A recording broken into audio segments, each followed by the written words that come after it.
Hey, everybody. Welcome to Superfly. There's Dana here and his Stark pad. Here's Spade and his pea soup green backdrop. He keeps threatening to change, but he hasn't yet. I'm a minimalist. I figured that out. I'm a minimalist. I think as you go along and you get to buy things you like and you do things, you start to get that way. And that's what I'm starting to get. You don't need a ton of things. I need elbow room. You like your freedom. You like different things. But once you have a car, you got some clothes. It's good for the economy. You know, that's all I can say. If the whole country was me, we'd be in a deep depression. Oh, yeah. I'm out there. I do throw some back into the econ, but I try not to get too pushy about it. This is literally not the word I'm looking for. You were pretty close, and it was kind of clear. You don't want to say, hey, I got some beans in my jeans, even though I'm showing off a teal pullover today. Do you want to mention the maker of the said sweater so that you may get a free one in the mail? Or I don't think I know. I know it's teal, and I know it's for real, and I know I saw Basketball by Shaquille O'Neal. Even after a big meal, I'm not made of steel, but this is for real with teal. Dude, we just lost 1,000 viewers. It's a big deal. They haven't even gotten focused yet. We're on in the background. They're flipping a smash. Dude, don't squeal. So dumb. I'm going to adjust my camera. Yeah. So here we are. We made it to another Superfly. Everyone's stoked. We do have a guest later. And but right now I want to hear about anything that happened in the last week of note, and it better be of note. Should we tease the guests? No. Sure. No, go ahead.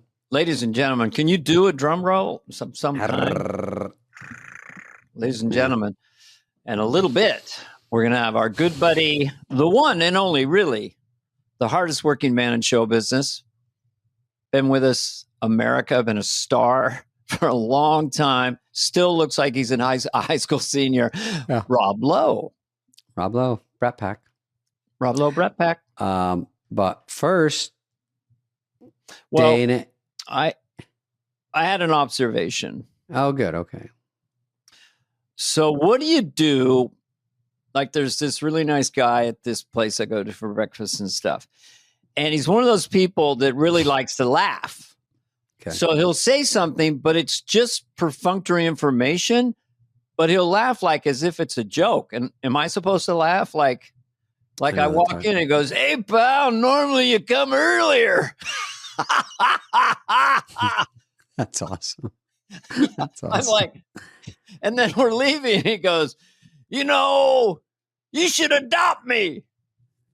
I mean, he's the greatest guy. With an incredible sense of humor, but it's just informational. I want to give him a joke or something. I know. I think the problem is we're comedians, and the same pilot that said when I got on, he saw me, and then he goes, "Hey, we got our 737 on the loudspeaker. Hope our door doesn't fly off." You can't do jokes like that just for me because everyone goes, "What the fuck?" You know, it's not funny to some people. And then when I'm also ordering, and if you're a comedian, anything you say, you go, "Do you guys have eggs here before 10?" They go, "Yeah." What? You mean yeah? Just yes is fine. He just likes to laugh, I think. It's very sweet, but I like that he's laughing at everything. That's like people that write LOL after what they say.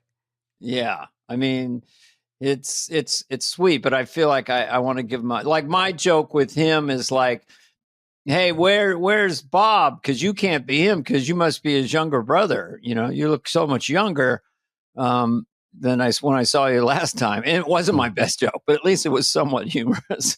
Yeah, there's at least some reason to laugh, like a cue line, like, "Here we go." Yeah, I know. It's awkward sometimes, but it's fun. Sometimes like people text and they go, "Hey, like I get in a fender bender with a guy and he's like, 'Hey, I guess I should get your insurance, LOL.' And I'm like, 'Yeah.' And he goes, 'You weren't hurt at all, were you? LOL.' I'm like, I don't know where we're stopped joking and it's serious. I don't know what's going on. You can't put LOL on everything. Well, Laugh Out Loud used to be a big bar. Laugh Out Loud funny before these little memes came in. So most things are slightly humorous. We got to come up with something. I guess SH slightly humorous. That doesn't have MH minimally humorous. Minimally humorous, or KF be good, kind of funny. Not a put down, but not a compliment. But Laugh Out Loud. AN, almost nothing. Mm-hmm. I made almost no reaction. By the way, no one's making reactions. They're just saying they bother putting ROMLF, roll on the floor laughing my fucking ass. I go, you don't have to go through all those histrionics to tell me you're not even laughing at all. Well, I don't know. Where were you? Do you remember the first time you realized you could add these little hearts or little pictures, a little dog, or the first moment you said, hey, wait a minute, I can take this English language print with all this stuff. I used to put like 50 in there. For my age, I spend way too much of a part of my day looking for emojis. Maybe 2 that's to 3 what they're called, emojis. Emojis. Yeah. I put ROL. I put roll on floor, falling on ground, lit on fire with a bear trap on my nuts. That's how hard I laughed. Did you just make that up? Yeah. That's pretty good. It's not bad, right? Usually I think your ad-libs are kind of pre-planned. You know, you got a little note card up. Yeah. Heather's holding a note. She scribbles a joke and holds it up. Little cute cards. Read it. Yeah, but that was actually pretty good. Yeah, I'm always looking for where's the parachute, where's the fucking big rock, where's the ball of yarn. Mm-hmm. The shit I send people are this. You put all your work into this stupid fucking time. It's always funny to say, "What's up, fuckface?" You know, that's funny. Just always good. You know, I like that. Or that's good. My pronouns are, "What's up, motherfucker?" Those are your pronouns? Yeah, that's my pronouns. I put my pronouns are, and I put yarn, and then the fucking alien guy. Let's be honest. Your pronoun is teal sweater. Dude, everyone's buzzing about this. Call sweater. Back. Yeah, it's pretty sweet, but I don't want to overdo it. I don't want to hear it in the comments. I'll block you, by the way. I'll block the shit out of you. I don't take. Have you ever read the comments and then realized the next morning, damn, I cried myself to sleep last night? Yeah, I think we overall. I figure that people watch them and do comments as it's going, because as the show goes on, it's now new subjects they're talking just about. Sitting there, like, yeah, they're just like, kind of funny. Mm-hmm. Nah, don't care for that one. And then they're like, teal actually isn't a color of the rainbow. Blah, blah, blah, blah, blah. I'm like, oh boy. I'm just glad they're engaging. That's the thing, you know. I guess it's good. Yeah, it is fun to hear the thoughts, because I'll read the thoughts. But if they get too out of control and too rough, then you gotta, because people go, why would you block me? I go, well, I'm here to have fun. I don't need someone saying something horribly, crazily negative and threatening or something. You go, obviously I'll block you. Obviously. I assume it's 2 high school kids. Let's get the Tommy Boy and the Wayne's World guy, man. He goes, shut up, Brian. I'm typing. Just shut up. Tell them literally anyone I DM that I get pissed off if I really can't take it. They're like, oh my God, I'm the biggest fan in the world. Are you though? And that's what you chose to write. That's what you picked. And you thought that would fly. Have you ever posted something critical online? Because I'm sane. An article, YouTube, yeah. No, I could imagine saying I disagree, or I don't know what you're doing. But I wouldn't say anything where it would be so rough. This guy in Michigan was writing me saying, I'm going to bust every bone in your body with a baseball. He was like literally threatening to kill me over and over. And I just wanted to, I should have posted it just to say, because he's in a band, and I wanted to say, hey, I'm just posting this to show your friends. This is what you do in between band breaks. You've got a psycho behind you on the drums, because he's writing all this shit. He's like, then you see his pictures. He's at practice. I'm like, quit acting like you're a nice guy, fish. It's usually like a wedding or something. The girls that send me the dirtiest ones, you should go to their page. It's like them at their wedding a week ago. I go, the anonymity. Hey, look at that word. you know, do whatever you want. I mean, I feel less alone. I get inspired by the comments if I'm watching a Beatle thing because, you know, I'm kind of that's a fanatic. And it's like John Lennon's in my life or whatever it is. And then the comments are just like, I thought I was the only one. They're just like, oh, this band is a miracle. Oh, yeah, I like that. You know. By the way, I swear to God, and it sounds like I'm lying, I was going to dinner. We talk about the Beatles so much. I thought I've never asked Dana, because you like so many Beatles songs, if you had to love In My Life. In my life. Oh, yeah. But we never mention it, but it's a great one. Is it Lennon? Places I remember. Yeah. In my life, I love you more. It was in an old Jodie Foster movie, I think, and I remember hearing it going. It's a, you know, the silliness is that John Lennon is like 25, you know, and it's about his life. He's just a kid. Yeah. And, you know, obviously it's the melody and the lyric. Now, that is the one Beatles song, or there might be just a couple, where Paul and John remembered it differently. So Paul remembers, you know, there's the middle eight, with lovers and friends. I went before. I love you more. So Paul feels like he was a big contributor or an important contributor. Yeah. It's very Lennon. You know that first part is so Lennon, you know.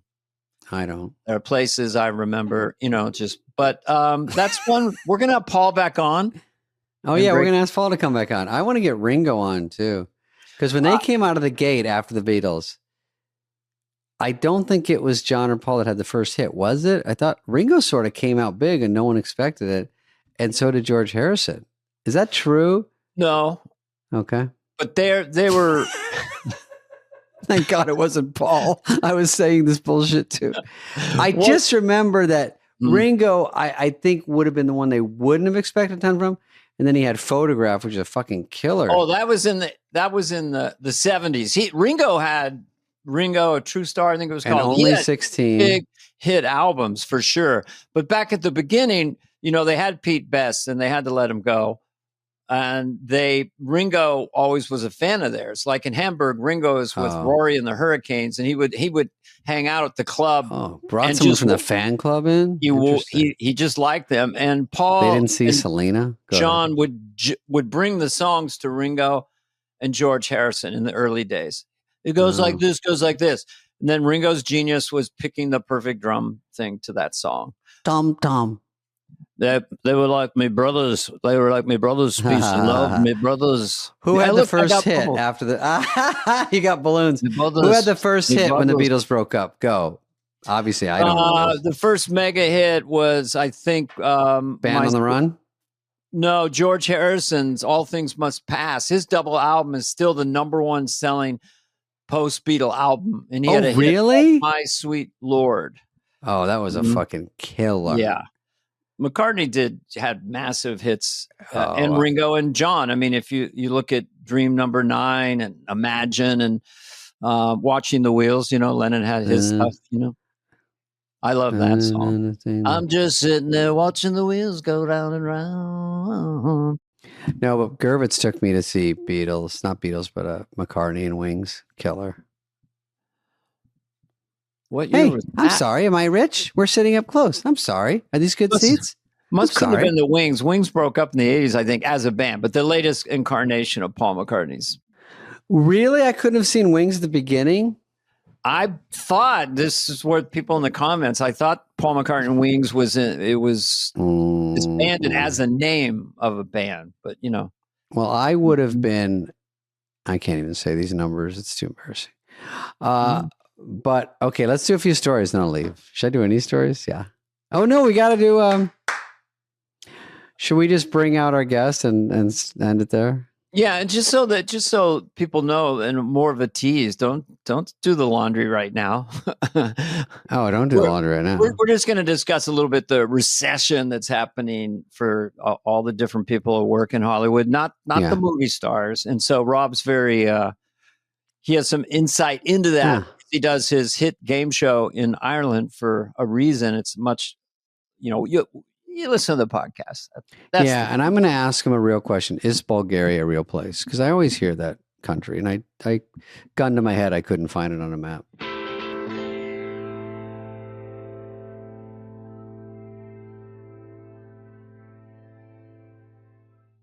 Dana, I'm a little bit of a spendy Susie. If you know what I mean. A boozy Susie and a spendy Susie. Yeah, I'm more of a boozy Susie, but yeah, you are a spendy spender. Yeah, and a lot of our listeners are nice enough to write in and say you look like you drank a lot and slept on your face, but that's just constructive criticism. Well, it's very concise. And you don't really drink very much, I'll tell the fans. But just puffy. This is where Klarna comes in. Klarna is your everyday smarter spending partner, which is what a lot of people need. A lot of my friends definitely need it. It allows you to make smarter decisions with your money. And it's sometimes good to have a partner like that. And I'll say it again. Klarna, which I assume is Swedish.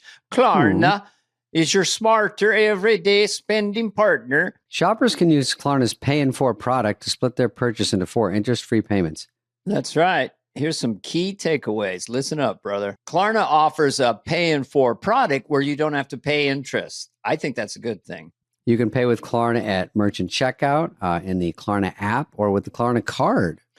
You can also compare prices at your favorite stores and earn cash back when you shop in the app. They're making it effortless for in-app shoppers to get more value from every purchase. So choose Klarna at your favorite retailers or shop now at Klarna.com. CA resident loans made or arranged pursuant to a California finance law license.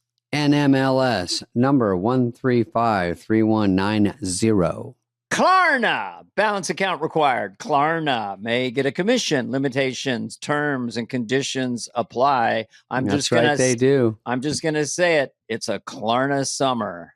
Those are kind of nice little muffins on your ears. Look at our cool stuff. It's my Princess Leia headphones. Can we promote your podcast right now? You have 3 of them right now. Yeah. We better be promoting it. I mean, let's, Rob Lowe, literally. Rob Lowe, literally, which is in season 11. Oh, yeah. We also have the same manager. We always talk about Gervitz. Got to get the money. Rob Lowe likes money. You don't like money. I was just on the phone with him. I said, I got to go help Team Gervitz with the 2 star clients. You do that and then call me right back. You are the star. Right. You're the star client because you're a hard worker. We like to take naps and take months off at a time. You actually work. What is it? He goes, Rob Lowe, he always made money for his partners. Likes money. Yeah, Rob Lowe, nice. He always tells me, I could tell Rob Lowe and he'd say yes right now. You don't like to do anything. You hate money. Yeah, I guess you just don't like money. Just I like it. Rob, I just did a thing. I ran into Shaquille O'Neal and he goes, I don't know if I like that sweater you got on. I go, this is teal, man. It's for real. And teal's a very expensive color. I try to trick him. And he goes, man, you walk around trying to look like Rob Lowe. Why would no way? Why would for real? Oh, that's so. Isn't that funny? The last thing I saw, Robbie was running on the beach with his shirt off because, of course, I go on Daily Mail because I'm addicted to the you got it to the madness. And it's not. You don't look average. You don't look normal. No, you're looking good. He goes to that Tom Cruise, like, whatever that is. Tom Cruise, I love Tom Cruise. The guy's brilliant, but he doesn't take his shirt off anymore, does he, in movies? No. Well, because he's smart. I took a lot of shit. It was like, my wife was like, you did? Really? God damn it. I'm like, I would, it's like, I said, frame it correctly. Like there's a certain level with which the framing reveals that I'm in my 3rd trimester. Yeah. That I'm, of life or your pregnancy? Of my donut belly. You were coming right at the camera. Side angles are the worst. You can look in the mirror and look at yourself and go, damn, then go side angle. Whoops. That's where all the sins are. Yeah. Tom Cruise runs with his hands straight up and down like this for less wind resistance. In case he has to karate chop somebody. And he usually runs for about roughly 15 to 20 minutes through every movie in a full sprint every take. Yep. I'm like, okay, well, I want to ask Rob. He knows his way around the movie business. And I have a question for Rob. Right after this. Because I would say if I ran into Tom, I'd say the most impressive thing, if it's real, is not hanging off the airplane. It's sprinting with that kind of authority at 60 something because the hip flexors. So do you think they do slightly speed it up a little bit? No. Tom and I think both. I could be wrong, but I think we both initially learned to run from Emilio Estevez's running coach. There's a guy named. I like how you're the only one that calls him Estevez. For the Outsiders? What movie was this? It would have been post Outsiders, and it was a guy named Milan Tiff, and he won the triple jump. Okay. And he was in the 1968, famous 1968 American Olympic team. You know, Mexico City, where he went 29-2. Bob Beeman set the record. And I guess the triple jump may also have been a world record or close. Yeah, I'm not sure if he won there, but he was on that team. And anyway, we were all training with Milan, and he was the hand thing was the big thing. And then you also make it a flap, by the way. There's this, and then you make it you make it a little flap. You flap down? Yeah, a little dolphin move. Yeah. Hey, what about this Breakfast Club reunion? Why don't you guys have an Outsiders reunion? Well, we're doing St. Elmo's Fire Part 2. We are going to do that. What? No, you are St. Elmo's Fudd. St. Elmo's Fudd. And everyone's coming back for this. Everybody's coming back. I mean, we got to get the script right. I mean, we've all been there for that one. Have you got a draft that you read and said no draft yet? It's due any day. You were never really a Brat Pack guy per se, right? Because you had too many other things going on. I don't consider you part of it, but you crossed over with it, or were you? I mean, I know this, that I'm on the cover of that New York Magazine article that coined the Brat Pack. Okay, so then you were part of the Brat Pack. Oh yeah, I mean, as much as I would like to deny it, but you know what? I think it's cool. I think having a name. It's great. Well, those were great movies. They were John Hughes movies and all those great movies. Great movies. hooky name for your club. Mayor Winningham, Ali Sheedy. Yep, she's a great actress. Ali Sheedy. See, I know it all. You know who's in the St. Elmo's Fudd? Yeah. Now that's good. But did you see this Breakfast Club? That was kind of cool. It was great. It was so cool to see them on stage. I haven't been able to see or find the entirety of the interview. I've only seen the clips, but it was super, super sweet to see everybody together and hear them talk about the movie. It's a clips world. Which one of those, if any, have blocked you? Go ahead. All of them. Anthony Michael Hall has blocked you. That I find hard. He is a nice dude. I saw him at the 50th. Nice He's a nice Did you have him on literally? We had him on Fly. I did. He was great. He was great. Charming, smart. Yep. Yeah. Great actor. Always was a great actor. He's Very amazing in that movie. Breakfast Club for me is the best of that moment in time. That movie holds up. Very cool idea. Captured that zeitgeist of the 80s perfectly. Yeah. And that was the one. If you had Teacher Paul Gleason was great. Mm-hmm. Oh, amazing. Fucking grab some wood, bub. Why they don't make movies like that anymore? They don't like it. It's all dog shit. How about they don't? How do you like that?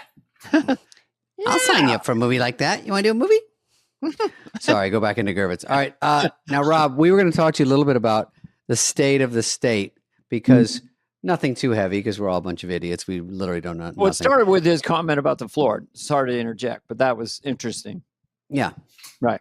Yeah. The floor is shot on Mars with the space origin. It's easier for us to shoot on the outer rings of Mars.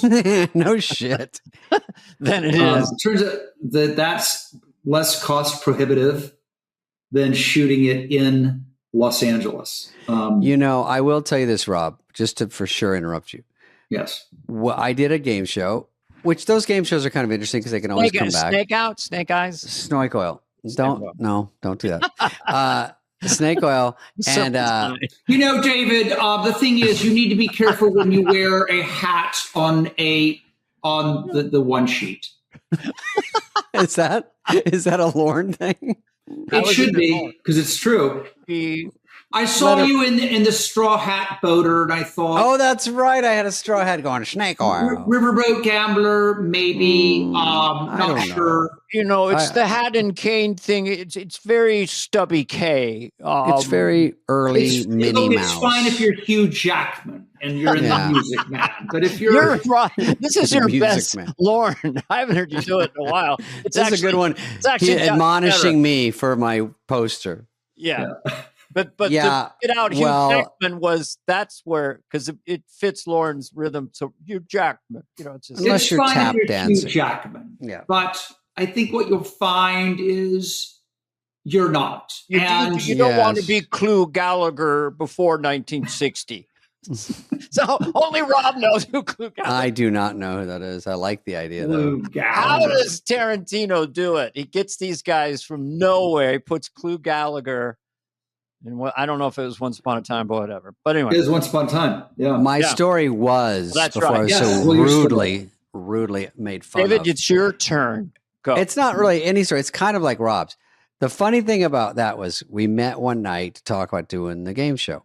First of all, these guys are all great, except Fox. And then they said, we talked about what it would be, and it's sort of kind of interesting idea. And they go, we do it in LA, which is not that hard. And I was like, great. So the next day we go to make the deal. And Gervitz goes, okay, here's the deal points, and you shoot it in Ireland. I go, wait, this wasn't even 24 hours later, Mark. It's already been moved to Ireland? So the joke was... You were hoping Tarzana. Like what Rob said, is that they just said, well, it's cheaper. And the bigger picture here is I get a lot of complaints and a lot of concerns, of course. We've got a lot of talented makeup people here. We've got a lot of union guys. Why aren't we doing more here? And it's really a big problem that everyone kind of skim jobs over, but it's a problem. And people are leaving town. This is what I've been able to a number of times say, if I'm doing it, I'm going to do it only in LA. I did that with 911 Lone Star. That was going to move to, it was going to be in where it took place in Texas. It was going to be in Austin. Sure. And I was able to keep that production. That's unreal. 5 seasons, right? 5 seasons. Mm-hmm. I turned down an amazing series that was going to shoot in New York. I asked them to move that to LA, and they couldn't do it, so they just didn't make it at all. Because we know those people that make the movie business work, the technicians, the grips, the electrics, the drivers, the caterers. They all moved here for one reason. Everyone's here because it's Hollywood. It's Tinseltown, and we're losing that. And we can't just have high taxes and crime. You got to have something to offset it. And it's like, oh, it's Hollywood. We make movies. We got to be here. And it's hard to keep arguing that when they keep going. We got to make it incentivize it. Right. And listen, it's not like California is gun shy about throwing money at people. No shit. I like my favorite is the way they draw the line here. Exactly. We'll throw money at every class of person that's ever been invented, but when it comes to the people that make Hollywood go, that's the most famous thing about the country, I think they're going to have to prove their right. Here's $20 billion for homeless. Actually, we lost, but it's somewhere. And then they go, Hollywood, you're going to get $750 million. Aren't you excited? I'm like, for the whole we can't have a B in front of it. Nothing. That's like 4 shows. You do one Avatar, that's $400 million. Well, and also you don't know if you're going to get it. That's the other thing. Right. That's really the other thing, because you can't even. What are you going to do? To go into casting, pre-production, all of that stuff, hoping you literally actually win the lottery, and it is. It's a lottery. What it is?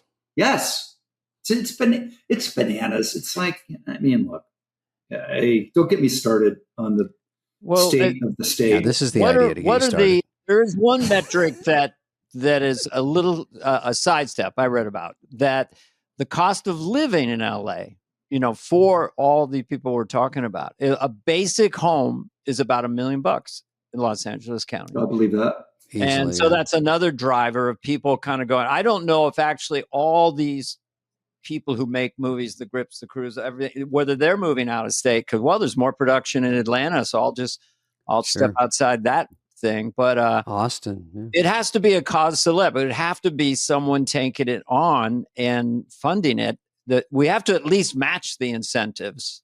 Sure. Which there is a bill at the state assembly. Yeah, even if it's a push. Yeah, there's a bill. There's a bill now that apparently is going to be really, really helpful. My understanding of it, and I haven't read the bill itself, but my understanding of it is that it would make California at least on par with New York. Yeah, New York does more than us, right? Right now, oh God, yeah.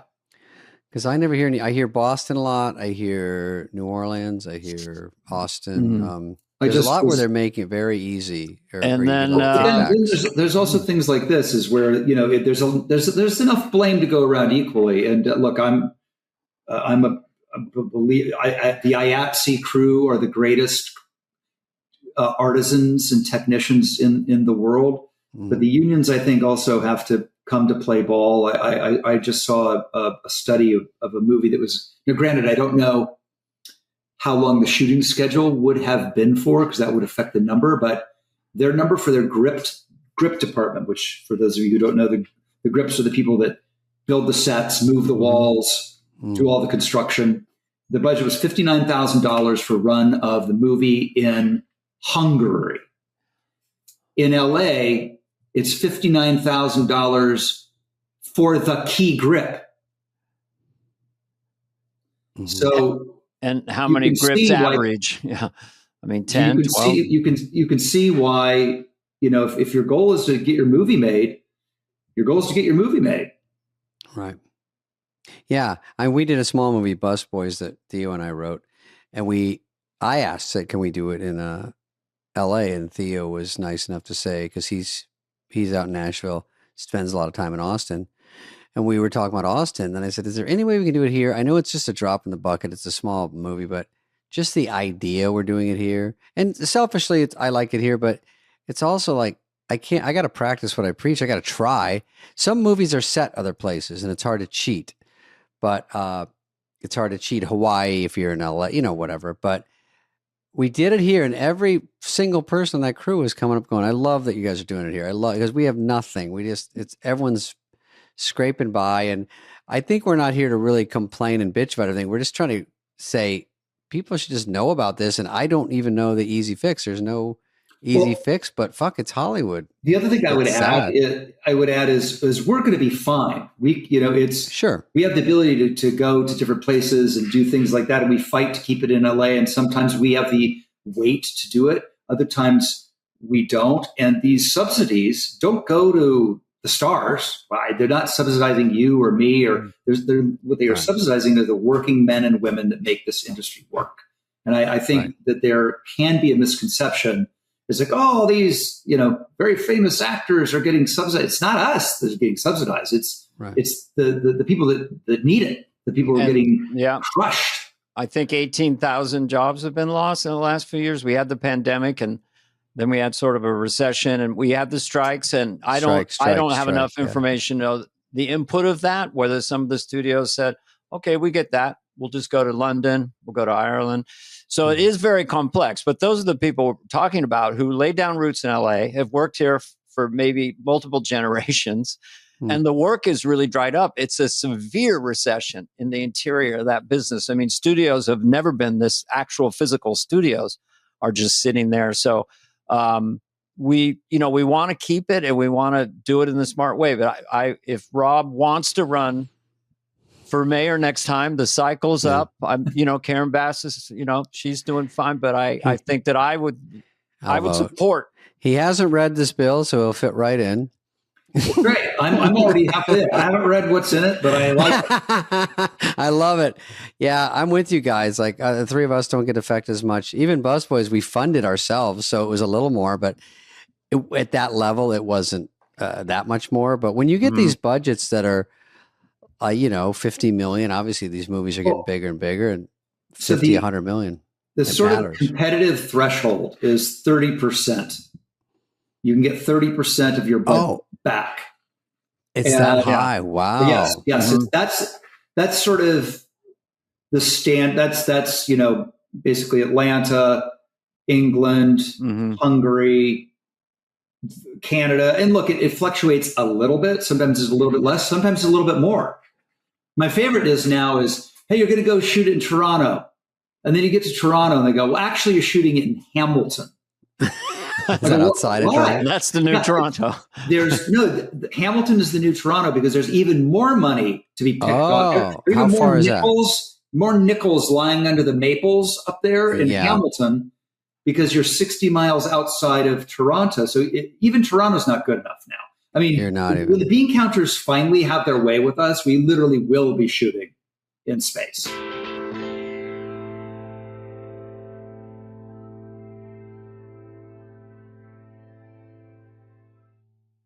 All right, Dana, we're going to talk about a couple things here. This is a little serious. We're adults. We're adults in the room. And if you're a dude and you're an adult, if you're over the age of 12, you might have 18. 18, yeah. Well, sometimes things don't work down there. Yes. Exactly perfectly. And it's uncomfortable, and I see you blushing, but we have to talk about these things.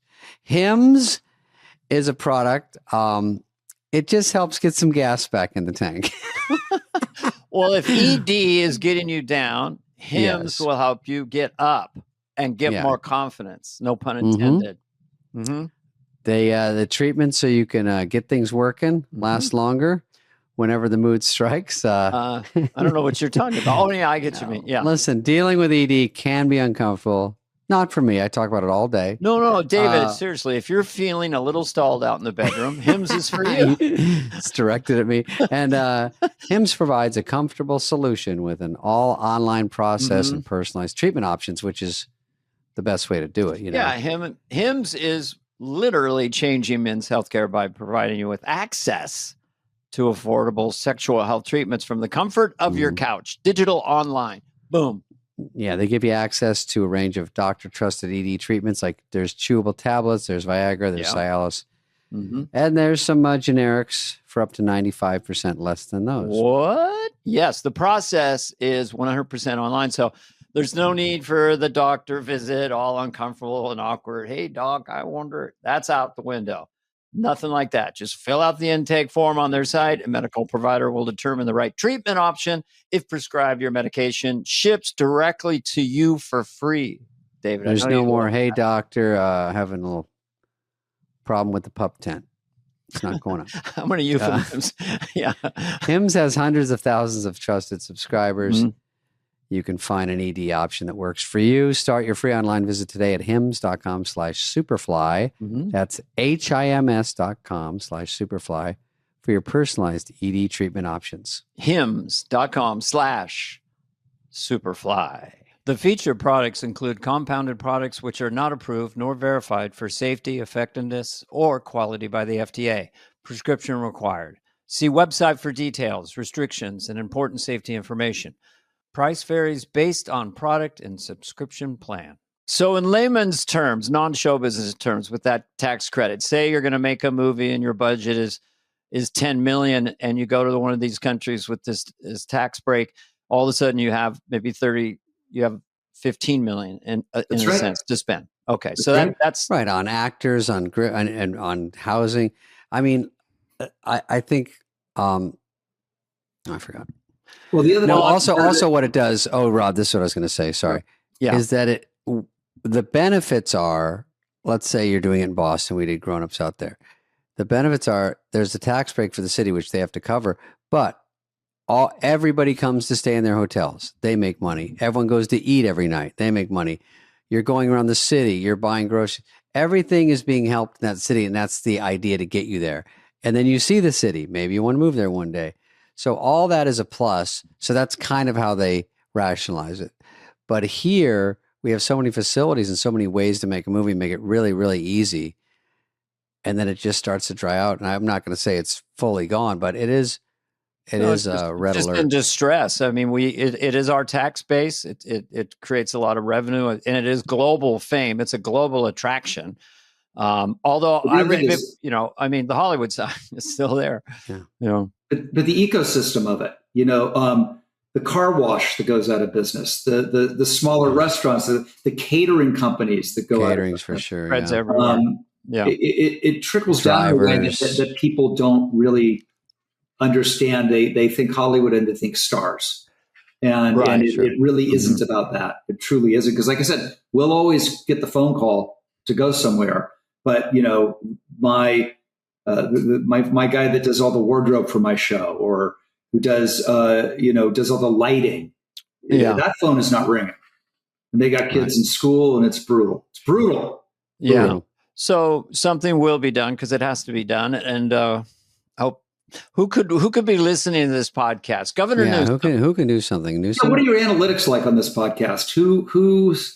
Who's listening? Who's in that? Like, if they give you that sample, like single women under 25. No, it's we have a mature audience, people who vote and pay taxes, and I'd say no. We have a pretty older crowd. It's probably split down the middle, men and women, and well, listen, it wouldn't hurt, in all seriousness, since we're doing it. If you're listening to this in California and you're so inclined, pick up the phone and call your congressman. Or more importantly, it would be your state representative, because right now it's a state issue. So call your state representative. Really, seriously, just email them, drop them a line. That really moves the needle. People always think, oh, well, I'm just one person, but I was on a show called The West Wing, and I learned a little bit about politics. And they have a metric. It's probably changed in the 25 years, but if one person phone calls, they look at it mathematically. That means that is the way that at least 10 other people are feeling who didn't call. Makes sense. Yeah. Well, what about the governor? Is that a place to start too? Yeah, it seems like he's on board with this now. But he's going to need the votes. That's my understanding. So I think I think the governor is on board, but we're going to need the votes. I've seen, like I said, I think there are people that don't want to help Hollywood, even in California. I mean, Hollywood does a great job sometimes of stepping in it and making us all look like buffoons. And sometimes it comes back to haunt us. And I think that there are people that don't want to throw a lifeline to what they consider Hollywood. Frivolous. Yeah, it has a bad image, doesn't it? Yeah. Now, listen, you watch enough award shows, and I can understand.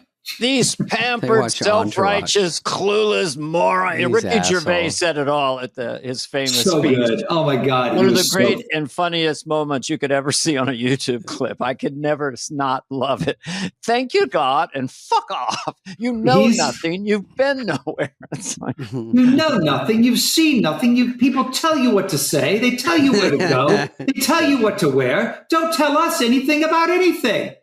So get your little award, thank you, God, and fuck off. Amazing. I love him. Well, maybe we'll let Rob go because he's very nice to jump on and talk to us. Rob, we miss you. Just quickly, anything else? I mean, you always have so much going on. Don't you do another podcast? No, whatever. You can literally 7 things.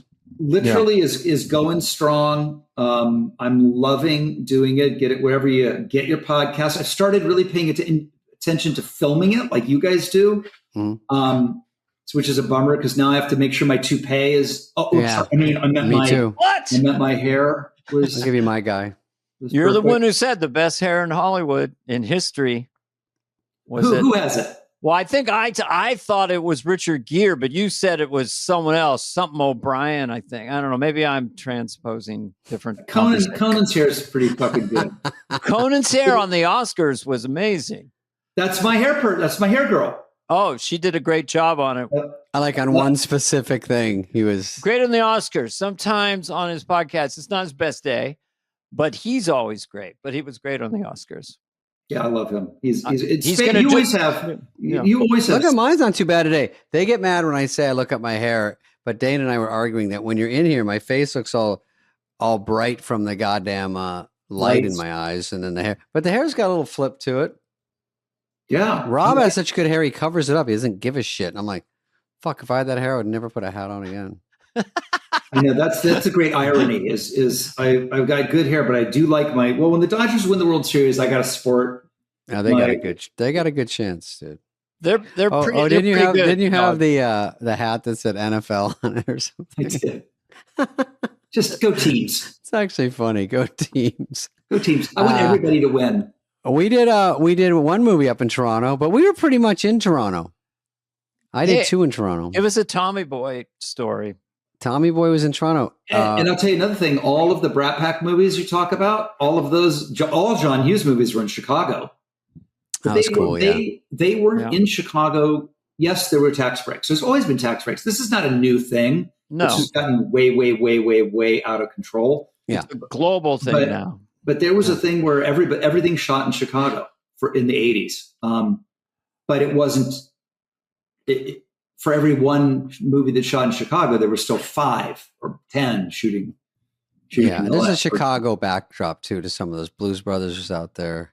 Yeah, John Hughes lived there. He wasn't going to come to LA. Yeah. I have one question before we let you go. Do you literally, no pun intended or whatever, does the the floor take 100 Americans and put them up in Dublin or where? So you import this audience because obviously they don't have Irish accents when they win or they come up. And that's still cheaper to bring 100 people on and put them up? Yes. And listen, Gordon Ramsay did all his Master Chef stuff was in Ireland for years. Mm-hmm. Some of it still is, but you would be I think beat Shazam. I mean, it's right now they do it. First of all, they do it very, very well. They know what they're doing. Sure. They're top of their class. Mm-hmm. The experience is great. And I love it. But at the end of the day, I would like to, keep our industry alive if we could. But at the end, listen, these companies have a fiduciary responsibility. They're not in the charity business. They never will be. They never were. And, I get why they flee California. Yeah. By the way, all businesses, California makes it impossible. Yeah. California makes it impossible. If you're a successful business, you're sort of on the enemy's list. They don't like that. Yes, 100%. And how do we squash it? I'll tell you what you do. Nobody changes until they're in enough pain. Right. Whatever your thing is in your life, change is hard. A lot of times it requires tough choices, facing truths you don't want to face, whatever it is. And it takes being in enough pain to do it. Maybe our industry, and California in particular, is in enough pain to finally make some changes to what is unsustainable, absolutely unsustainable. Absolutely, and just compete in the free market. We've got places to compete. Let's keep stacking whatever they're doing. We should do let's make it an even playing field. When Chucky Chaplin, Chaz came to LA and in the Hollywood Renaissance there, and Buster Keaton, they like the weather, those are romantic times, but we just have to compete, and I know we can. And I want to thank you both for being on Dana Today. This is a sub podcast we have. Now let's start the Superfly. Thanks for being on, David and Kelly. You guys are the best. Thanks, Rob. Great to see you, bud. If you ever no straw hats. I got the message. This is all about telling me no straw hats. No, the cane was really the bridge too far. I mean, they say hold it for one picture out of 1,000. They only need one. I literally was like, I'll hold this for 2 seconds. They're like, we'll never use it. We'll never use it. If you were driving down the Fox lot and you see that huge. You're like, hey, is that Jiminy Cricket? Was that also was there a chicken in the background? Nice try, Rob. Let's not make it worse than it was. There was no chicken. I think there was a farm animal. I said no to the chicken, I think. I'm just saying, if you're listening to this podcast, please Google David Spade snake oil ad campaign. Yeah. Lauren had a whole dinner. I'll give you that one. I'll give you that. Oh, it's a career killer. David, the other thing is Barbershop Quartet is a line that it doesn't scream comedy. It sings it. Our guest today. Who is our guest today? Let everybody know. David. Andrew Schultz, pretty big comedian out there. A guy I don't know really well. I do think he's very funny though. And I've checked in with him here and there. He was on the roast with Tom Brady. That's how a lot of people would maybe know him on a bigger scale, even though he does do theaters all over, of course. Big comic out there, has a podcast. Kind of a controversial guy, which is good. Shakes it up, and a lot of fun. We had a great chat with him. Mostly, we talked a lot about stand-up and a lot about how to film specials, how to sell them, and what works out there these days. Yeah, two interesting things. One is he is very much a powerhouse out there. He's very high energy, and he steps outside the lines. He's definitely edgy, extremely funny. Then we got him on our show, and he's kind of sweet and humble. It's sort of funny when you see this dichotomy of the performer and his real personality. Number two, he says he plays arenas regionally, but he's huge in Dubai. Oh yeah, he did Dubai. Huge in Australia, and so he films a lot of stuff even between his specials. So he's a one-man band. He's an ecosystem. He's a business. He's very savvy and smart about stand-up. And like David said, a minute ago, his special takes a turn, and it's a sweet story about him and his wife trying to make a baby. Have a baby, yeah. And all the stuff that happens. Life on Netflix. Right. And he's got good hair. Check out Life, and here's Andrew Schultz.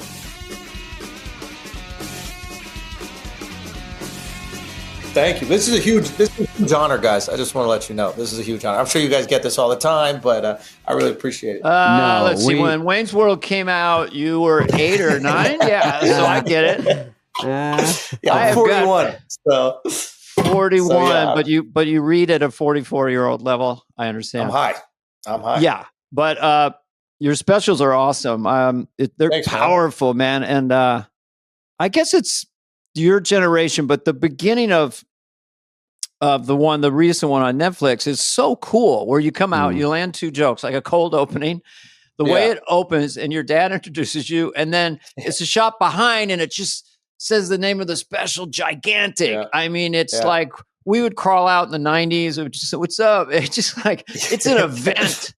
How much control did you guys even have with like how specials looked when you guys were doing None. Was it?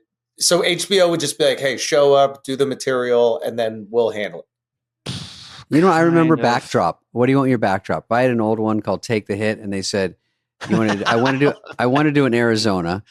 And they said, what do you want your backdrop to be? And I'm like, cactuses? I mean, it's like so fucking stupid. But it was like a desert. Yeah, it was just like, I go, maybe live coyotes. But what happened is no one actually looked at the back. And also you just wanted to be enough to not take away from what you're doing, or you disappear in the back, what you're wearing. So it's all complicated. It's just, is it any good? What was it like? So back then, I love guests that ask questions. I really it's all back then. No, I love that. You're curious. Because like, okay. Because like I was coming up at like the downfall of the Comedy Central special. Okay. Mm-hmm. Right. Like, there was a moment like when I was young, I remember like the Deliriouses. I remember watching like Martin, Chris. Like I remember these like events. I remember going to watch a Martin Lowe special in a movie theater. Yeah. Like they were just these like insane spectacles, right? Yeah. And then like the Comedy Central like half hours, I think it was like, you know, you would try to get premium blend. I remember that. And then maybe you get a half hour, then maybe you get an hour. Premium. And I remember like those like impacting people's careers less. When you guys were doing like your first specials, was it like the next week you couldn't walk down the street? Were you already so famous it didn't matter? Like, could you feel people watched it? Mine came out, I'll just answer this, in 96. I'd already been on SNL, and it was an analog world. So just to be pithy, I never, I don't know how you name your specials. I just called it Critics' Choice. Yeah, I saw that. Yeah. 5 stars. So for years, my sister would call me, and then I was on cable TV, Comedy Central, playing on a loop. She goes, you got Critics' Choice again. So, but it was it was a much bigger impact then. Yeah. So you felt it. You felt like it was appointment viewing. People were watching. Once it got off HBO and was on Comedy Central a lot, but that. Oh, Dana, was yours HBO?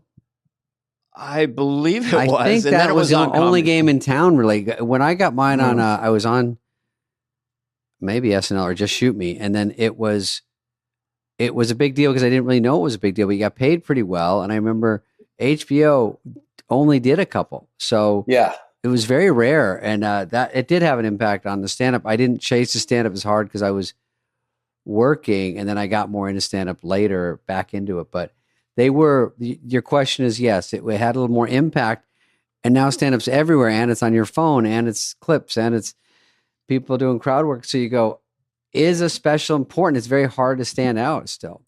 Is it a game changer? From this generation's point of view to whatever, 2016, 2017, and people like yourself and Nate Bargatze,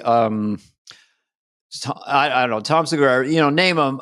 They're Matt Rife, whatever, Sebastian. There's Who this can fill up big phenomenon places of gigantic, and you're super global, and you're killing in Dubai and with these inside jokes and tagging them with your material, which is it's a nice thing to listen to because you don't feel like you're doing crowd work. You feel like you're legitimately asking questions or making statements. Anyway, speak to this phenomenon of Andrew Schulz from compared to like 2016. I mean, I think there's definitely levels, right? Like it's like I think like Nate and Sebastian and like Shane, like I think they're doing arenas in every city they go to, and I think I'm like a regional arena act. Yeah. You know what I mean? There's some that do. Joe Coy goes different spaces. It's bigger, smaller. Like, Where are you loved most? Fucking in the Middle East. I was joking around with Tim Dillon. I was like, listen, if you do like a decade of women are annoying jokes, like you'll sell a lot of tickets. Women are annoying. Flies over there.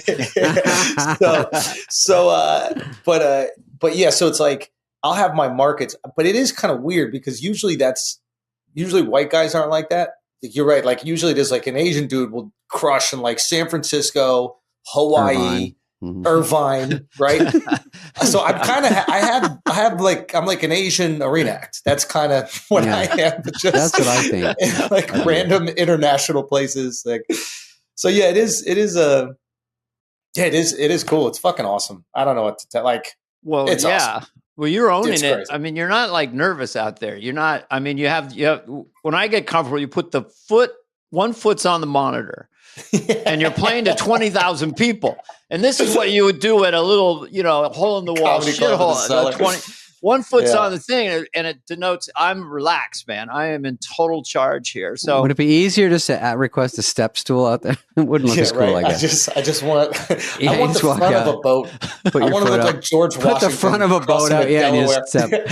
What about? I have a question about when you do these. I just talked. I think Segura went overseas, and overseas.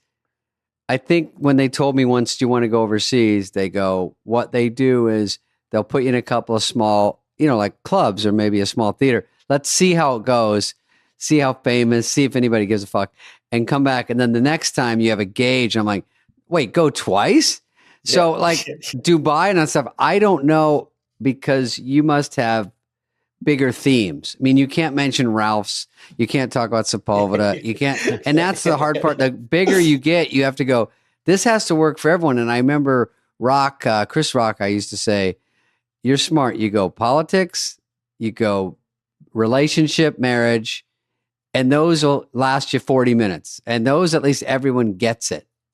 Yeah. Is that what you need over there?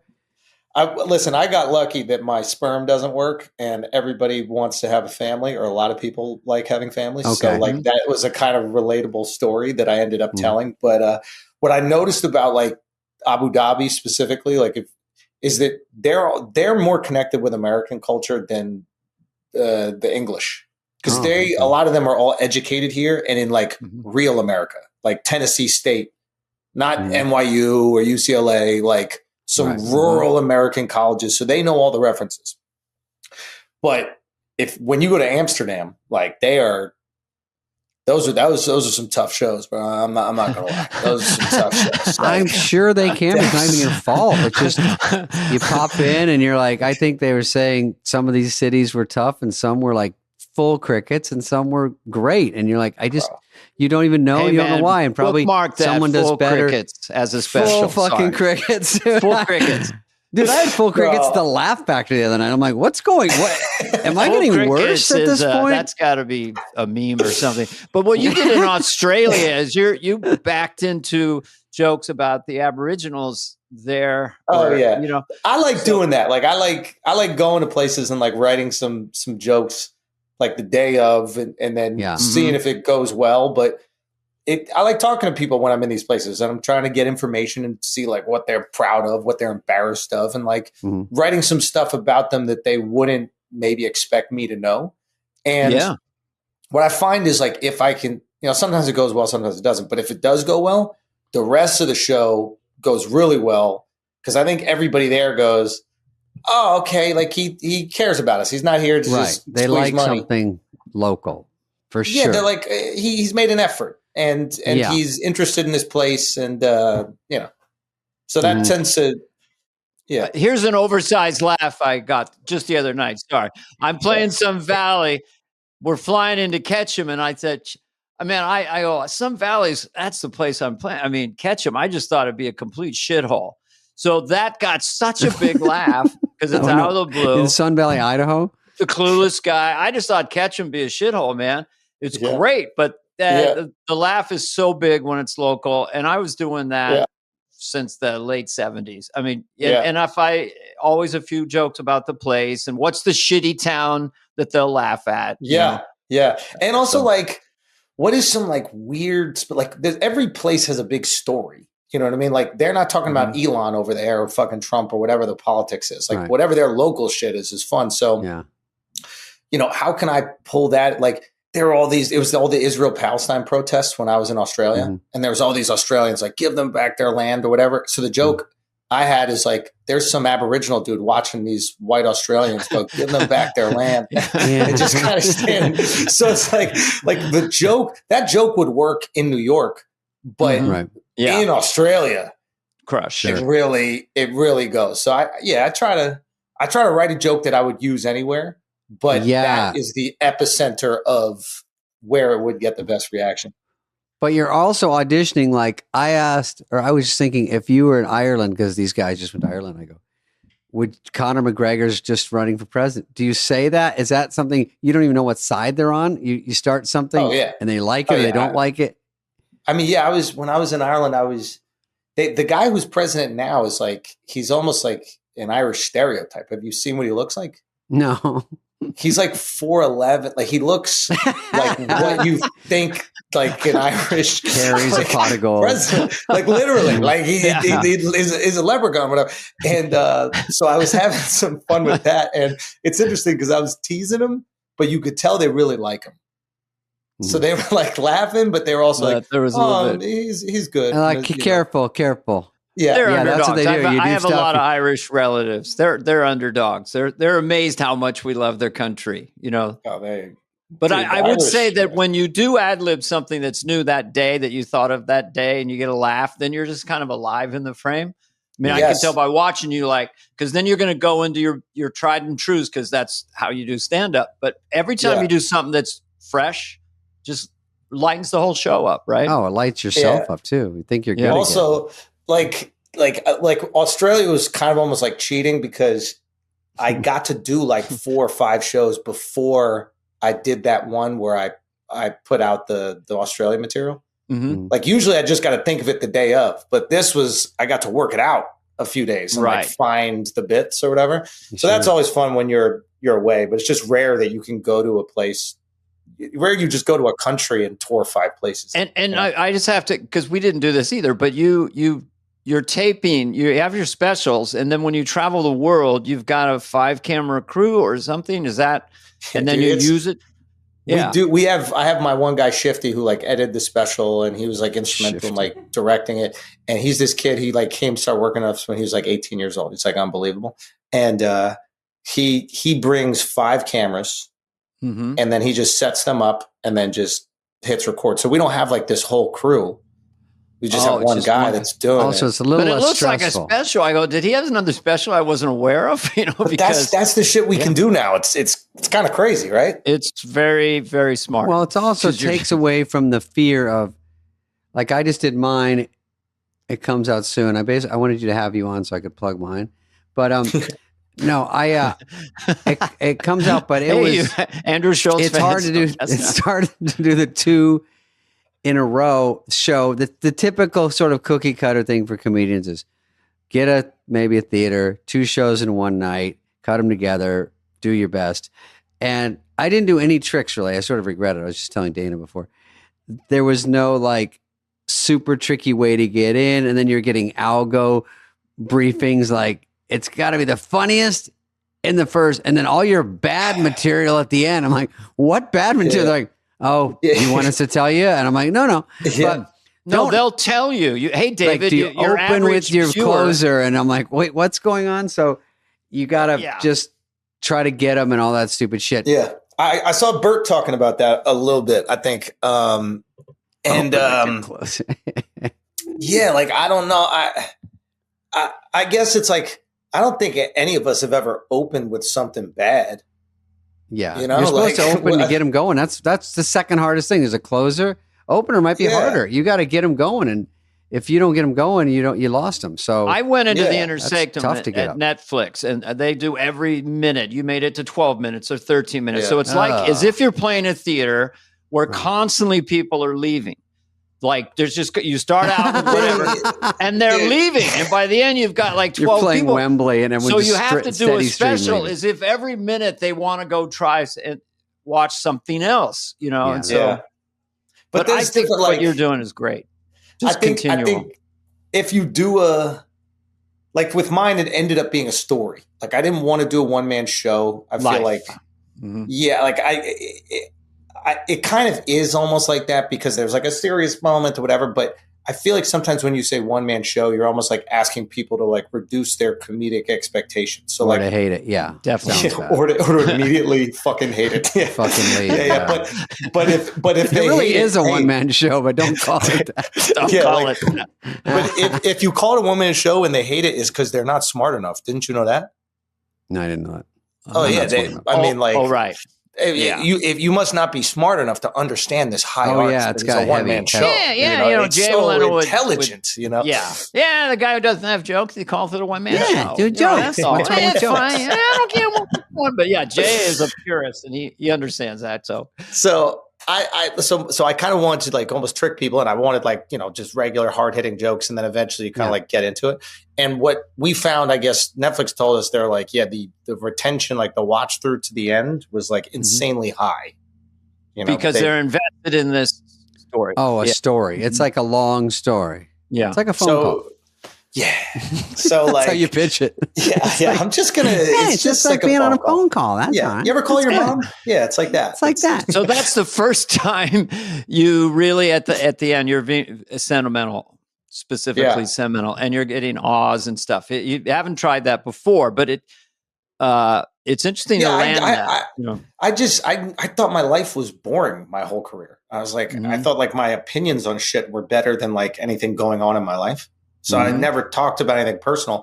And then like when it was hard to get my wife pregnant because my sperm sucks, there was the only thing I could think about. So I started like writing jokes about it. And then, it ended up and it turned into this. So it was cool. I saw a video of your sperms at the finish line. They're like this. They're not quite making it. Yeah, they're just kind of falling. It's a video that's going around. Yeah, you got to see it, dude. You got to see it. People are tagging my sperm in like pictures of the governor of Texas. I like that it's called Life instead of like Jizz Patrol or something. You could have really ruined it with the title. They wouldn't be doing much patrolling. It's just more like they're just standing here and checking it. Looking for some mime. Where's the egg? We got 10 minutes left.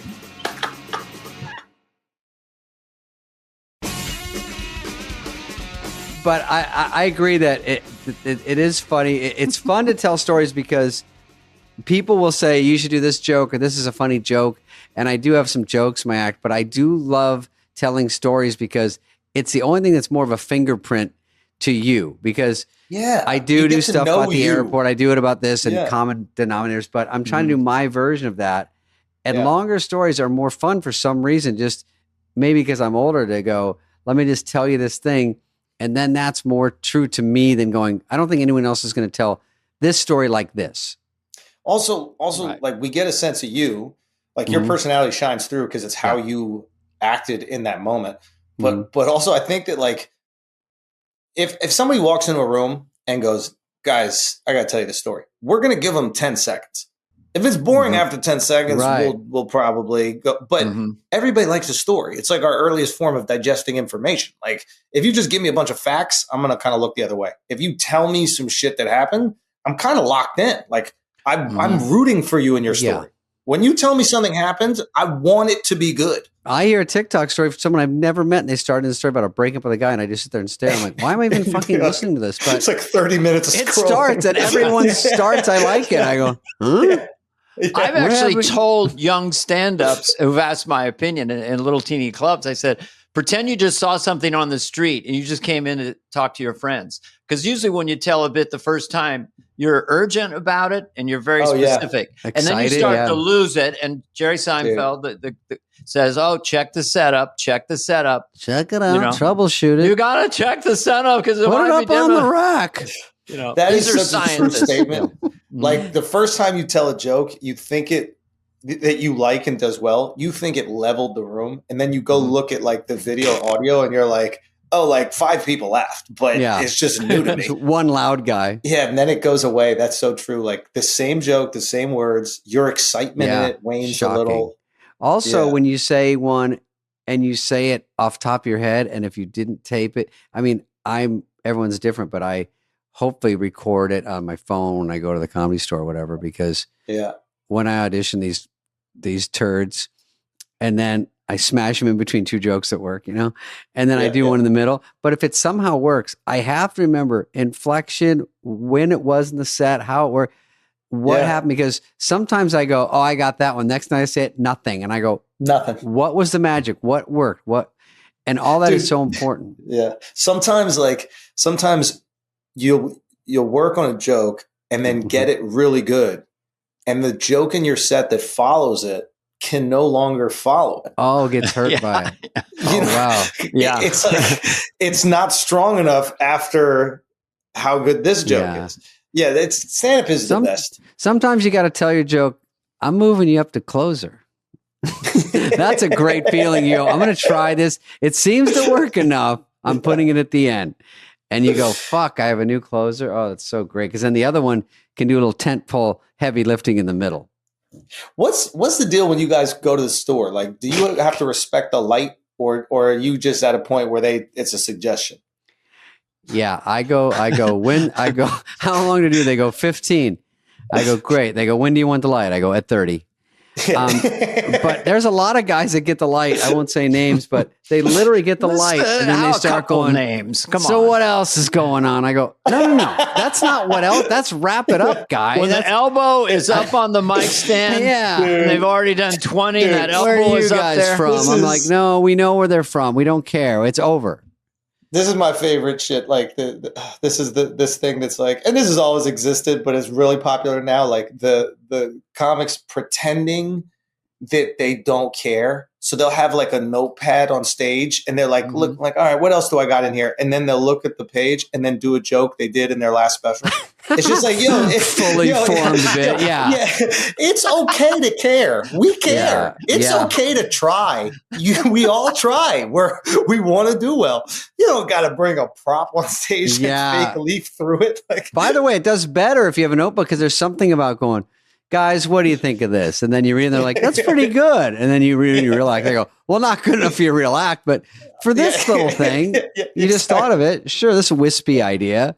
Yeah, keep working on that. Do you guys when you do a group show at the Comedy Store and there's like 8-9 people, doesn't it become like a de facto competition? Like people, you're not even thinking about, oh man, you were one of the best tonight. Or you were this I don't really like one of group shows. Yeah, it's gross. Bill Burr killed, man, but you did all right. Do you do the store a lot or not? When I'm out there, that's where I'll come. Oh, right. You don't live. I was thinking, I don't see you there. No, I'm in New York, man. So yeah. So you just do that run. You have way more choices. You can run all over, right? Yeah, I usually just do the Cellar and then New York Comedy Club. So Cellar has, what is it, 1, 2, 3, 4 18 rooms? Yeah. Mhm. Yeah, so it's like, it's literally like, I got a kid now, so I can go there for an hour and a half and do 4 shows, or I can bounce around the whole city for 4 hours. Yeah. And now I'm like, okay, Wow. let's get the work in. Different I rooms, didn't different realize crowds, that. yeah. That's fantastic. You go to one place amazing. basically and have 4 audiences, boom, boom, boom, and then get out. Yeah, you can. I didn't know that. It's kind of like Store has 3 rooms, so you guys bounce around. Yeah. Oh yeah, you're right. Go upstairs, do the belly room. I don't know. I don't practice much, but anyway, I'm down to the nubs. I mean, I'm like, the only thing worse than having hits is not having hits. So, dude, you know what I've seen interesting? What I've seen now is that, like, you know how like everything in comedy just goes through these like cycles, and like people new to comedy don't get it because they haven't experienced like the last cycle. Like impressions are really popular now. Have you noticed that? Well, Dana's for me, kill. that's all I do, impressions and characters now. I'm not trying to tell anything, but just nail those. No. What I'm saying is like we've known that about you for decades, and then like things go up and down in popularity. And I think like with Trump and probably Shane's like does this amazing version. He does a great version of it, and I think with the popularity of that, I've seen a lot of other people working in impressions. And there was times like when I was coming up where like people weren't doing impressions. Yeah. Like crowd work is really popular. There's time now everybody's like annoyed with crowd work, and like all these things, it's just so funny. Like all these things go up and down. Cause I remember early on impressions, like when I was coming up, like seeing like Eddie, your best friend, Eddie go like crazy. We are best friends. Crazy. I know, just teasing. I mean, it was amazing with the impressions. You know, well, so amazing that he didn't lean on him, but Daryl Hammond called him our best impressionist, but he was doing Pryor. If you weave them into something too, it doesn't look like a big setup. You know, you're just like, they're like, oh shit, that sounds like it's that person. It's a superpower. Story. Yeah. Like it's amazing. Yeah. We all love it. Like there's nobody, it's so funny, even watching comedians, like comedians, we can be like annoying with each other when like somebody's trying to be funny or like sneak in a bit. But when somebody does an impression that's spot on, everybody shuts up and just listens and enjoys. Like, especially if you can do another comedian that we're friends with. Do you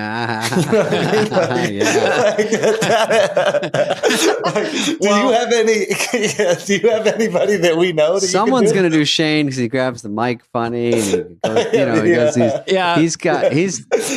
Shane has a great laugh. Like I told Seinfeld that everyone has like a little bit of a laugh. With Richard Pryor, it was kind of a constant and Shane has a really good little giggle he does after every bit, and he holds it very much high like this. And he's a big guy, but I didn't really realize that, so I'm feeling better about myself right now. But do you have an impression you do or would like to do? Because maybe we can help you out with it now. God, we can really coach you. Like, let me try to think. I'm bad too. If I can't do someone, I'm terrible. It's a very painful thing to try to learn. It's selective. Like you can't just mimic everything.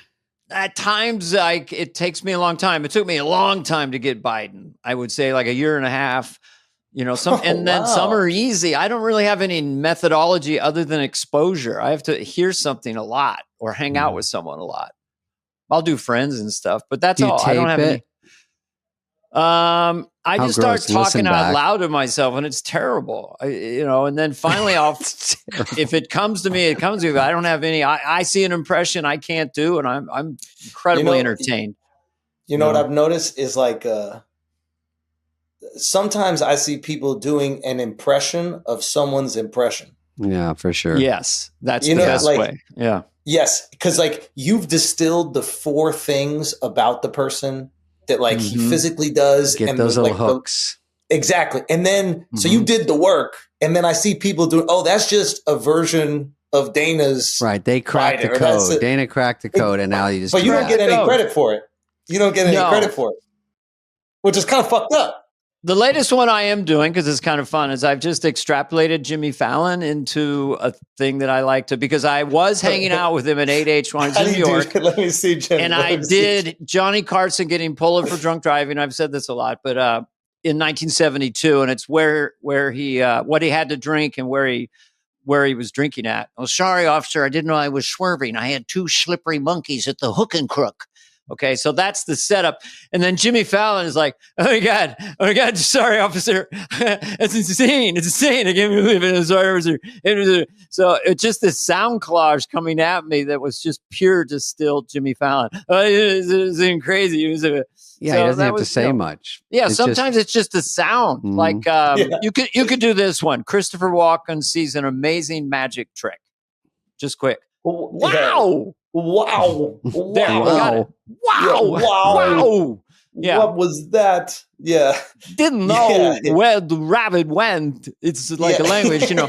I mean, Kevin Pollak and others have wound down. A classic Walken. Where when someone cracked Walken, it was like, fuck now it's on. Here, right? Everybody they go to this next has level. Walken now, and it's so fun. And he's so. What about unique. Goldblum? I feel like he talks in a unique way. Does anybody do him? Yes, Elon. Yeah, I think Gold Kyle Dunnigan does that too.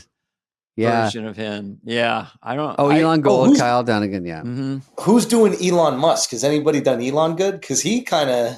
It's tricky. It's we're going to Mars. Yeah. You know, I mean, Kyle Dunnigan. You have to have a little stutter. We're going to Mars. I did it for 18 seconds on SNL. I just did him at a rally. Dog mega, you know, that kind of guy jumping around. But I'm still trying to learn it exactly because he is kind of soft spoken, mostly on podcasts. Thinks a lot. We've got to go to Mars. We simply have to terraform Mars.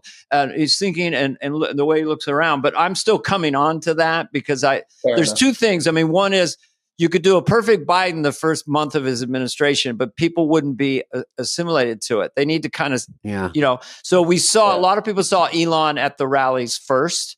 Yeah. I've seen him on a lot of podcasts. So it's a work in progress, Andrew. I'll get back to you. They're tough to crack some of that shit because there's not like something to bite into. You know, my end was I used him as a setup for Trump to get a laugh.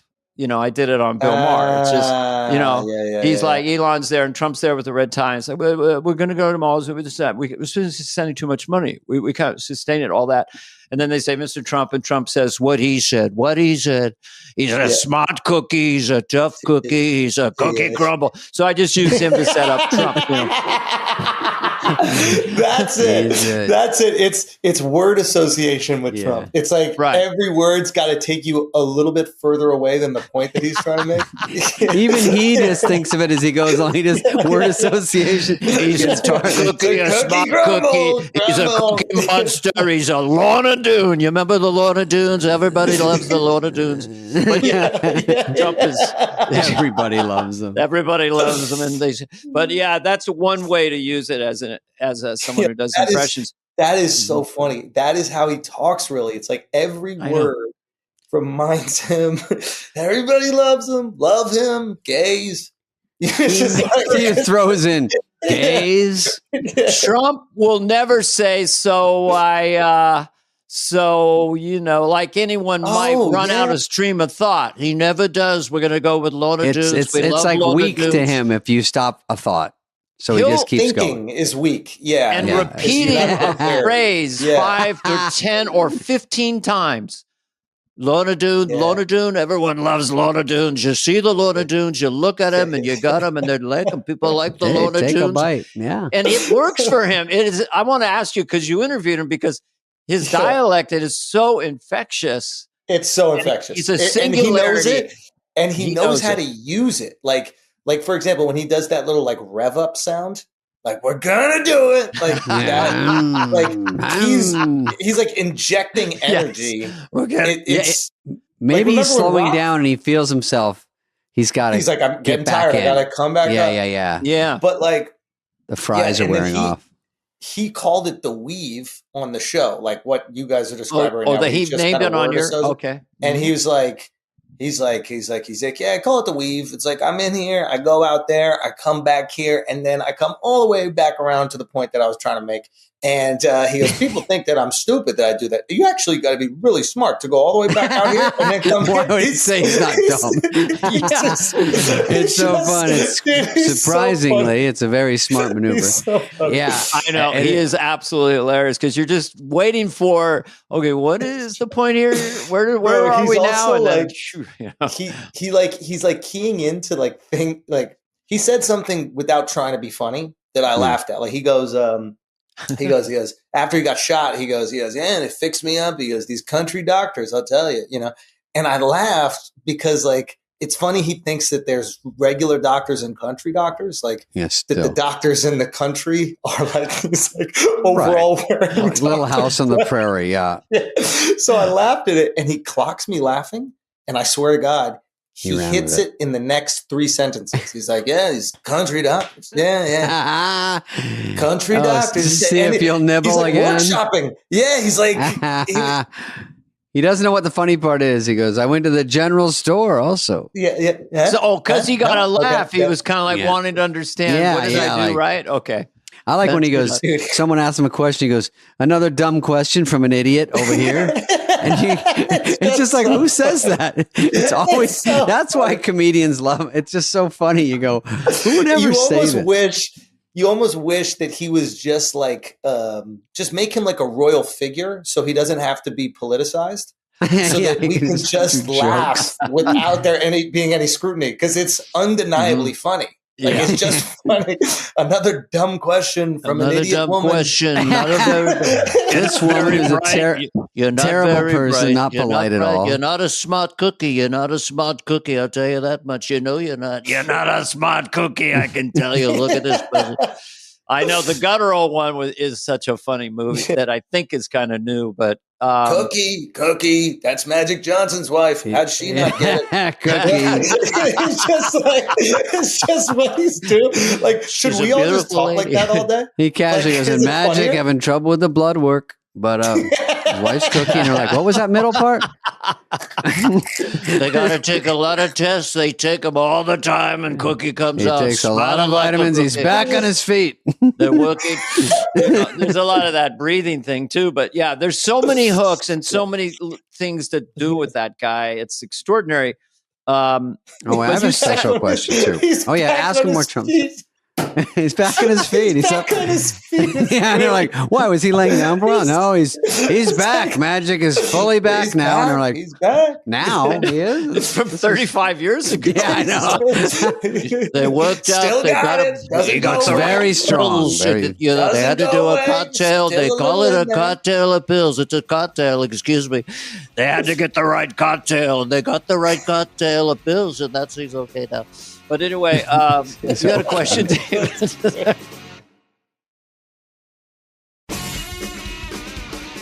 No, I was just going back to his special where you had it and then you bought it back, and I think that situation turned out to be, I heard different rumors, but highly successful. Oh yeah, it ended up being the best. It ended up being the best thing for me. And situation. I don't have any animosity, by the way, for Amazon. Like, I get what they had to do. Like, they made a business decision, and they're like, we don't want these jokes tarnishing the brand, and I get it. That's fine. I bet you it would be different now. Like, I bet just culture has kind of changed a bit. Sure. But yeah, I was able to put out, and the people were like so supportive, and it was incredible. And then people made a bunch of lies online about how I told them that it would never be available anywhere else. And even though I told everybody, if you can't afford it, just steal it on the internet, and then eventually it would be on YouTube. But it is what it is. You do something good and it's successful, and people are going to find a way to be upset about it. And when you do something really like that, and it was great. Was it basically off your website? It's just a click, and you pay. It was like, there's this company called Moment House that was bought by Patreon. So essentially it's like, it looks like it's on my website, but they basically put their mask on my website. So you go to my website and it just kind of like almost forwards it to theirs. And then it almost just looks like, it looks like a Netflix or something like that, or any other place. And you just watch it. Because Theo and I were talking about this for this indie we just did.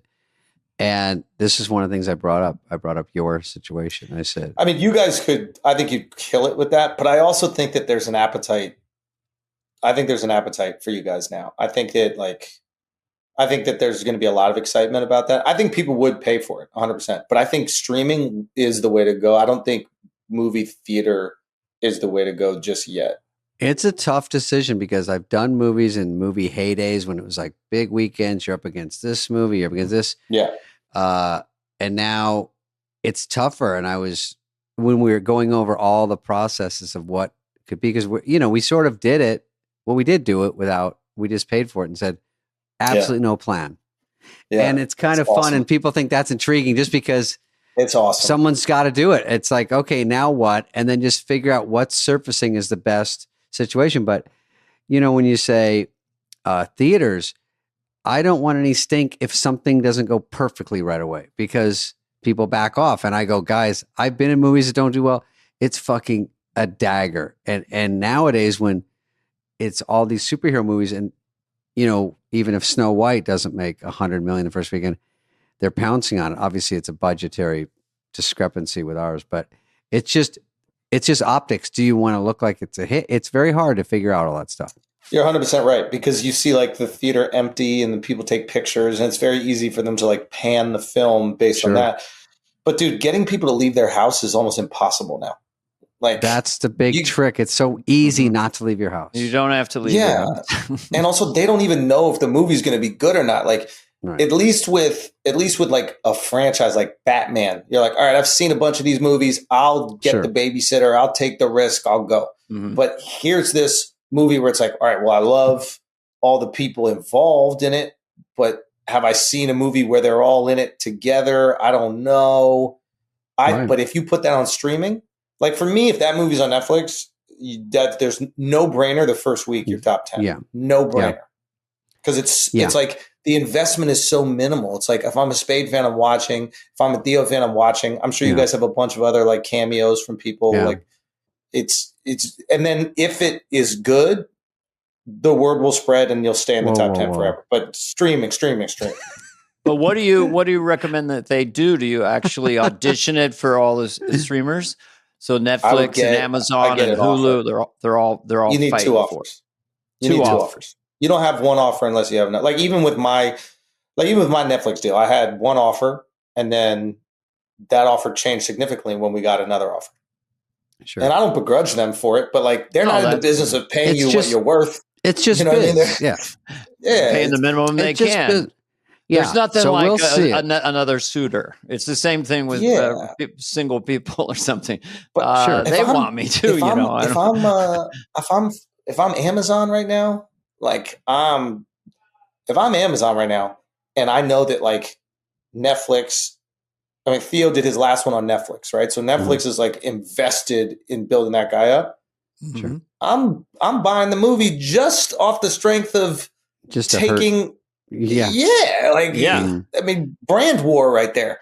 So to me, that's just like a no-brainer. So I'd talk to them. I talk to Hulu. I talk to Paramount. Everybody. Right. You got We've been asked about it from any the streamers that chance I've heard we about. could hire you to be our manager? Is that totally outside? No, it's fun to think about it out loud because we haven't seen it. We're going to see it this weekend. This is the first time it's been rough together. So we liked it. We shot it. We liked the scenes. And I said, I've done a lot of these. I think it's got a chance. So let's see it all in a row. If it's how I picture it, we're in good shape. So, but the director's got it. You know how it works, and they get 8 weeks. So then we'll go in there and start fiddling with it. But I was like, I have a good feeling, and I've been asked about it from some streamers, like, can we look at it yet? And I'm like, we're not. We don't even know what we're doing. Not there yet. Yeah, we're not there. Also, and it's good because there is interest, just because it's a weirdo move. But if a comedy works, it's huge. How many R-rated comedy? Funny movies are made every year. I don't know. I mean, I kind of know why they don't, but I think they've slowed down. I mean, Sandler is responsible for most comedies out there. Like he has a deal, so he either produces them or he's in them, and that's a big chunk out there. Yeah, and that's on streamers. I mean, so I think we're basically one successful R-rated comedy away from having like another decade of barrage, really funny R-rated comedies. Yeah. So whether it's you, somebody else, it's going to take one. I feel like culture is at the point now where we can be naughty again. Yeah, just give us one. And if one goes, we're going to have some fun. Then people start ordering them. Then they'll be like, they have some edgy jokes in there. Spade has told me. I mean, funny, but definitely different than, But you guys have been entertainment for, especially Hollywood, for long enough. Like everybody, what is it? They say it's a race to be second or something. Like nobody wants to put their balls on the line. Right. We'll make one thing happen, then follow. Then you go, okay, that works. I was just going to ask the question or the observation that, like, looking at your stuff, like you coming up at this time, it's like you're the CEO of your career. You can either self-produce or not, or you're not asking for permission. You're not auditioning much. You're not trying to meet corporate entities to help you. You're the CEO of Andrew Schultz. And so that the freedom that people have with social media to pump everything, YouTube, is extraordinary. And I think it's great. It's a different world than what we came up in. Yeah, there's a lot more freedom, that's for sure. And like, if now is the time, if you just want to create shit, to do it, obviously like making films and TV shows is so expensive that, you got to find a way to raise some money. You guys are able to do it, but you guys are all rich, successful dudes, Well, we put most of it ourselves. So, and that's a good way, if you can, to just say, you want to just greenlight this right now and go. And I think fortune favors the brave, whatever that cliche is. I think it's true. And I think that basically everybody's afraid to do cool shit, but once it's there, everybody wants to buy it. So I don't know what you guys spent on it, but you guys decide the price. Like, right. You could, why is it not $100 million movie? Who fucking knows? Like, right. If it's going to do, I remember when they were paying a lot for comedy specials out of the blue. Remember? I think the top was they've got like 20 million or something like that, 30 million a clip. Like it used to be like 2-3 million, whatever was the biggest. And then suddenly it jumped huge. And I asked someone at one of those streamers and they said, because if we do a movie with that person, it will cost us 20 to 30 million. So we're paying 20 and we're going to use 4 times the views on a special than a movie. So it's really saving us money in a weird way. And I was 100%. Like, well, I didn't look at it that way, but they could have gotten them everybody for cheaper. And I think they got back down to earth after a couple of those. Real quick. It was I think it shifted. Too big. Yeah. I remember when Amy got 11 and said it was not enough. And she said, why aren't I getting 20? And I'm like, wow. And she got, I think they kicked her some more. And I was No like, way. fucking, yeah. Well, because it was going out there and saying that would look bad. Yeah. Yeah. Yeah. That's when you could kind of use the, you could use like sexism or racism for a little extra it's scratch. hard to say with its Rock and Chappelle. I mean, it's ballsy to step forward and say, give me that. We're the same. I mean, I'm not there. It lets you know where you are in the ecosystem of show business when people are getting 20 or 30 and then you it's get all your supply offer. and demand. If you're like, worth it, they're going to give it to you. I got it. They know what they're doing. I understand. If somebody else is going to offer it to you, that's the thing. If somebody else is going to offer it to you, do you know where you're going with this one that you just filmed? Yeah. Or can you mention, or? I don't think I can because we have a press release coming out this week. Ah, got it. Is it a done deal or is it just a possibility? I shot it already. Yeah, I shot it. Comes out in May. So, but I'll tell you. Oh, you're special. Yeah. But I will tell you that when I did the HBO, when we were talking about earlier, the Take the Hit one, and it was noticeable for me. And then it took me all this time, and I did a Comedy Central one. And it was like it didn't happen. Actually, I used Dana as an example because Dana was like, I keep trying to watch it, but I have to get on an app and then I have to sign up and then I have to go here. And I'm like, I can't even find it. Yeah. And I'm like, it's not easy. Like they air it once at midnight or something and then they air it a month later. And it's not like you can just get it like on a stream. Yeah. So they got caught up. It almost burned my material because I'm like, can I just do this again? Because dude, if I were you, I would. Unless it exists on YouTube or something like that, I would just use some of the stuff that you really I wasn't even doing clips. Special. It was right before clips. So clips would have helped it. Like, hey, at least I could clip it out and say, come to my next show. But I'm like, I would use some of that if you're not. I mean, there's like, I'm pretty sure like Chappelle used a joke he did in an earlier thing in a later thing. I mean, it's like an amazing, it's one of my favorite jokes that he's ever written, but it's and I think he even made it like better, but it's the joke about, it's like hard being successful in black. Like, I remember my house got broken into. Like, these people came in, robbed my whole house, called the police. They showed up and they're like, he's still here. Yeah.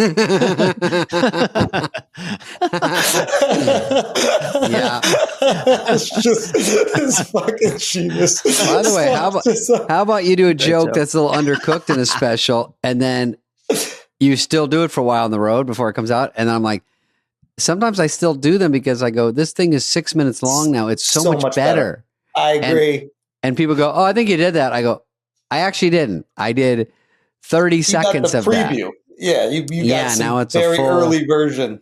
You got a 3-month-old versus a full adult. Yeah, and I go, plus who cares? That's the thing is like, is everyone really going, thank God I got this all new mediocre material. Thank you. That's what you got to tell the audience when they complain. You think this is bad? Yeah. Let me do the whole hour of new. Yeah, fuck. Yeah, here's some new shit for you. But it's hard to, they're like, just throw together another hour. I go, relax with that casual, throw together an hour. You're good. I go, fuck, you got to get out there and grind it out and practice. It's hard. Yeah, it takes time, man. You also got to have some shit you want to talk about. Like, yeah.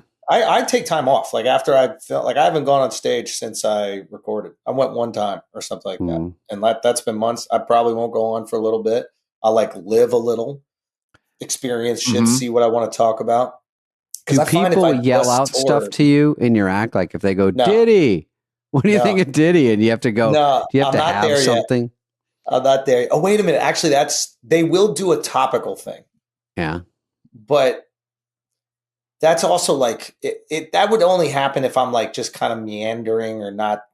Like if I'm doing well, usually there's not suggestions. If you're talking to the audience, do they feel like it's open season to talk from back here when you're talking to this person up here? Does that get hard to do? The last special I did, like the last one before this, I did a lot more like crowd work and stuff like that. And then I was putting out these like clips that were crowd work. And it was just like, it was the only thing that I could generate weekly. Like for me, when I write a bit, it takes like a while to make it a good joke and add tags and all these other things. I didn't want to give it away, but they just would go viral and whatever. So people were coming out and kind of expecting that. So at this special, I purposely barely do that at all as like a way to just go, hey, I get why you thought there would be a lot of crowd work because I put out all these crowd work clips. Now you see this whole hour. Now I want you to potentially expect this with maybe some interactions, but it's not going to be just interactions the whole time. Because it's very easy where like, and I've seen this happen, like the algorithm can make you decide what kind of comedy you want to do instead of you deciding. And I think sometimes people fall victim to that. Like, something does really well, so they go, well, I guess this is what I do now. And it's like, no. Sure. But that's good of you to switch it up because it's hard to go in there and write a whole hour and not have any crutches because sometimes you could go in and just with a few things get things right back but it's hard to go out there and practice long sets of nothing. It's just you're bombing and it's brutal. And if you're at the store here or even when you're at the cellar, like when I went on last time, it was Nate was there and Chris Rock was there. And you just go, I'm not going to try new shit because there's always someone there watching and you go, do I want them to go, yeesh? And I go, it's a little undercooked, but there's something there. But they just go, I just remember you bombed. I think a lot of people liked it, man. I think a lot of people were liking what you were doing out there. Oh, when I did that night, it was fun. But when that was me doing someone talking to you after the show. Yeah. No. I thought it was instead of great, they switch it to good right in the middle. It was good. That was good.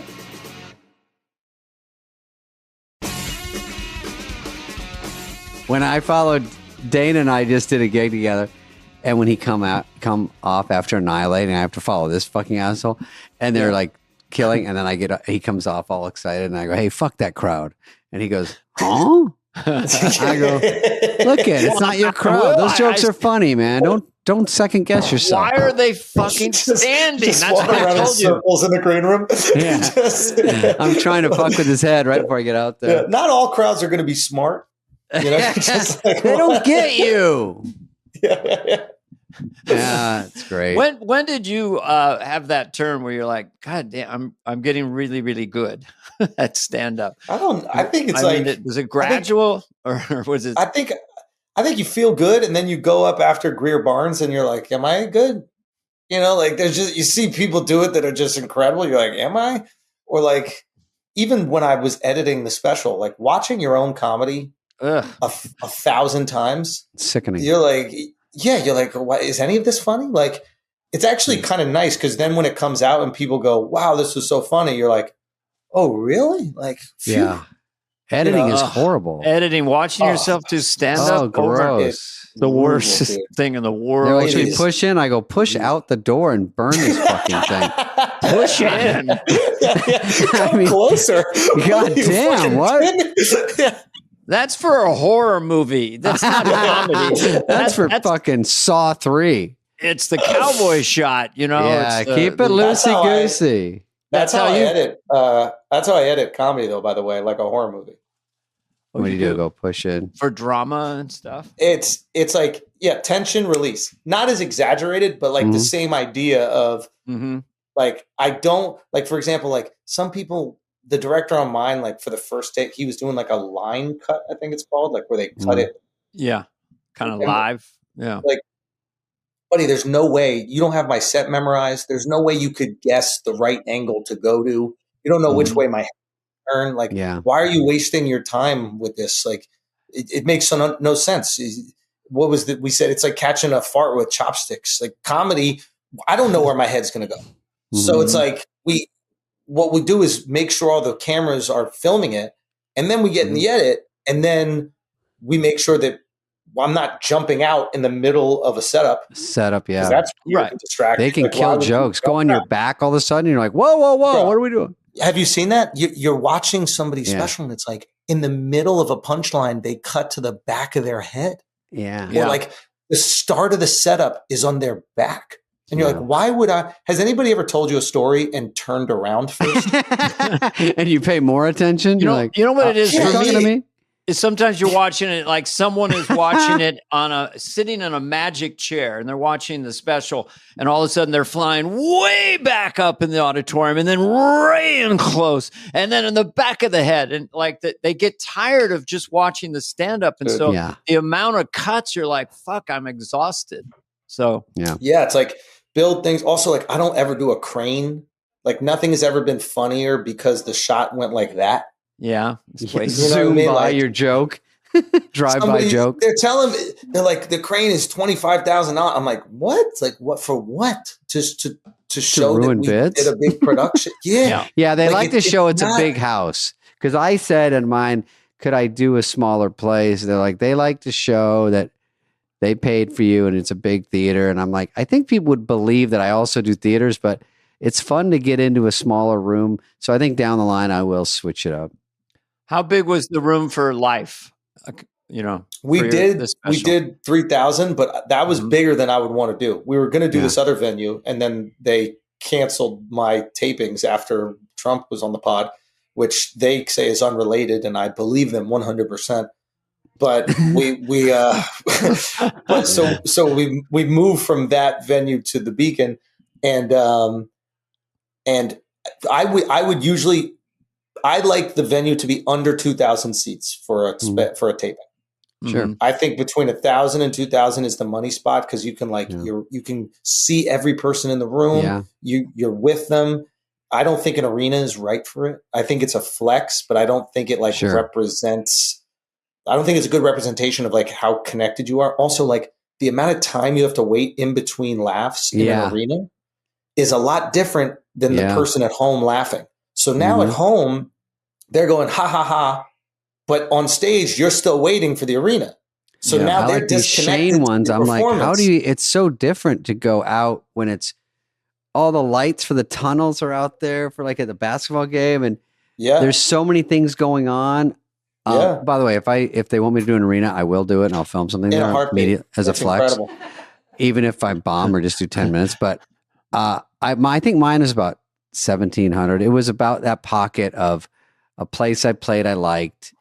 Where was it? Where'd you do it? It was in Denver. And which one? In Denver's, what's it called, Heather? Paramount. So great amazing. theater, great audience. Always when I played Comedy Works and stuff, it was always great audiences there. So yeah, they have good vibes out there. Good vibes, like a good comedy town. They like it, and I like 50 to 70 for myself because 70 I'm doing little sketches, doing little people talking to each other and stuff. Dana's hand magic, and the last special I worked it out in 50 seaters, and then I did it in the 1900. I just love the idea.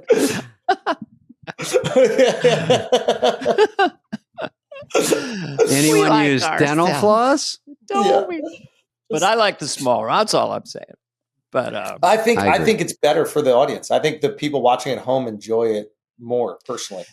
The 10%ers like the big room, to show people look what you can draw and stuff. I get that, but creatively, I think a tight. It's tight better room. for comedy in a small room, 100%. It's better for our bank accounts in a big room.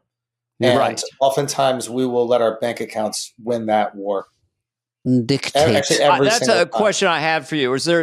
Would you do any commercial that they offered you if the money was good enough, or discerning? Have you been offered commercials?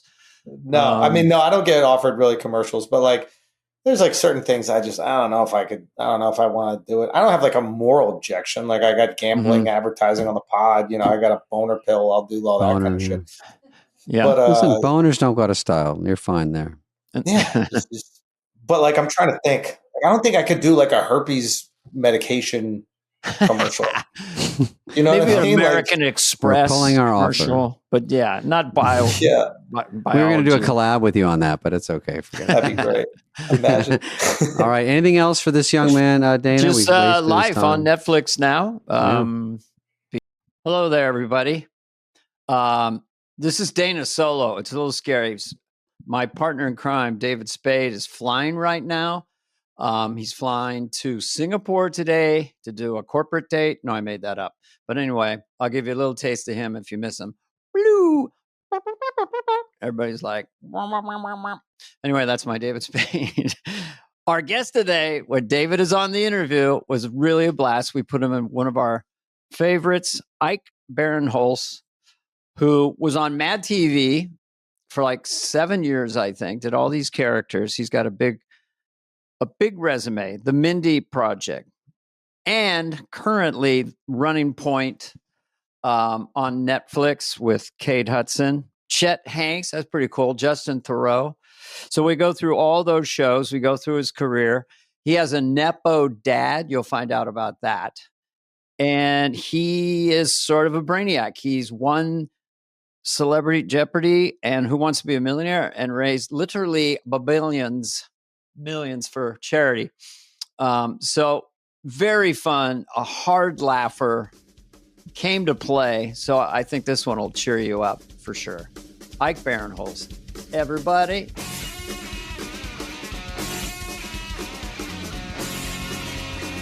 I can't wait for the 50th anniversary of this podcast. I skipped the SNL 50th, man. Had something to do. Wait, were you?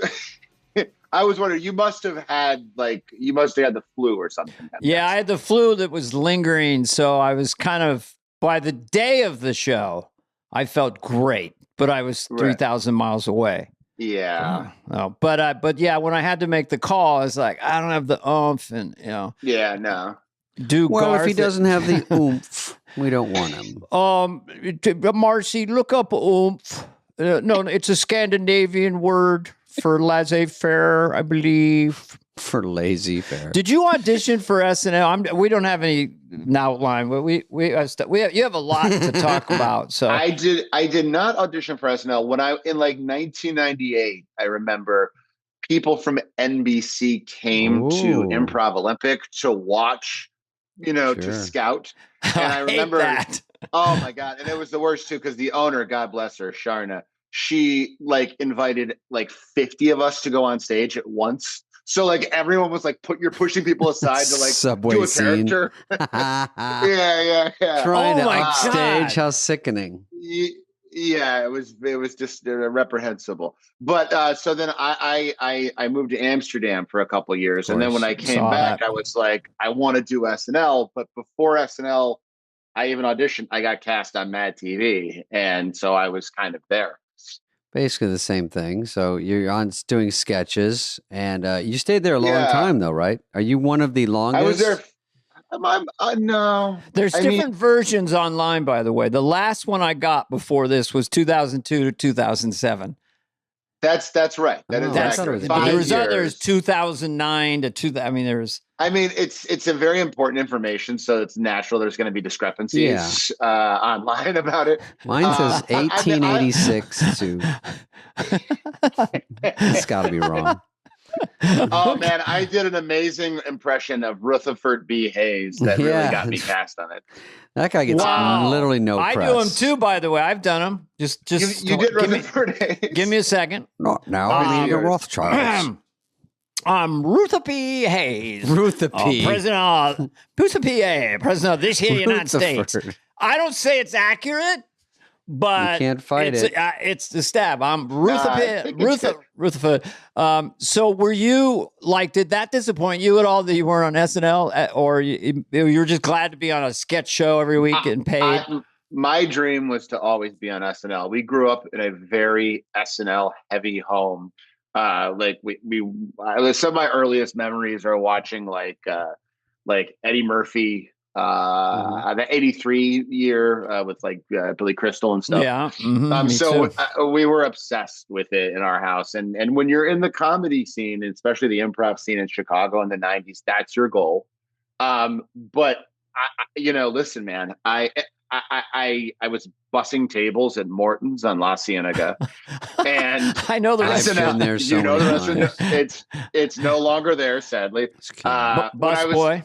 I was a busboy. We've all been busboys. The hardest job in the world, bussing tables. It's so hard, especially there because there's like so many famous people, and you're like kind of like starstruck. Like one time I saw Pete Rose there, and I was so excited, And I walked past him, and he grabbed my arm. And he goes, "Hey, give my wife a Diet Coke. Get out of here."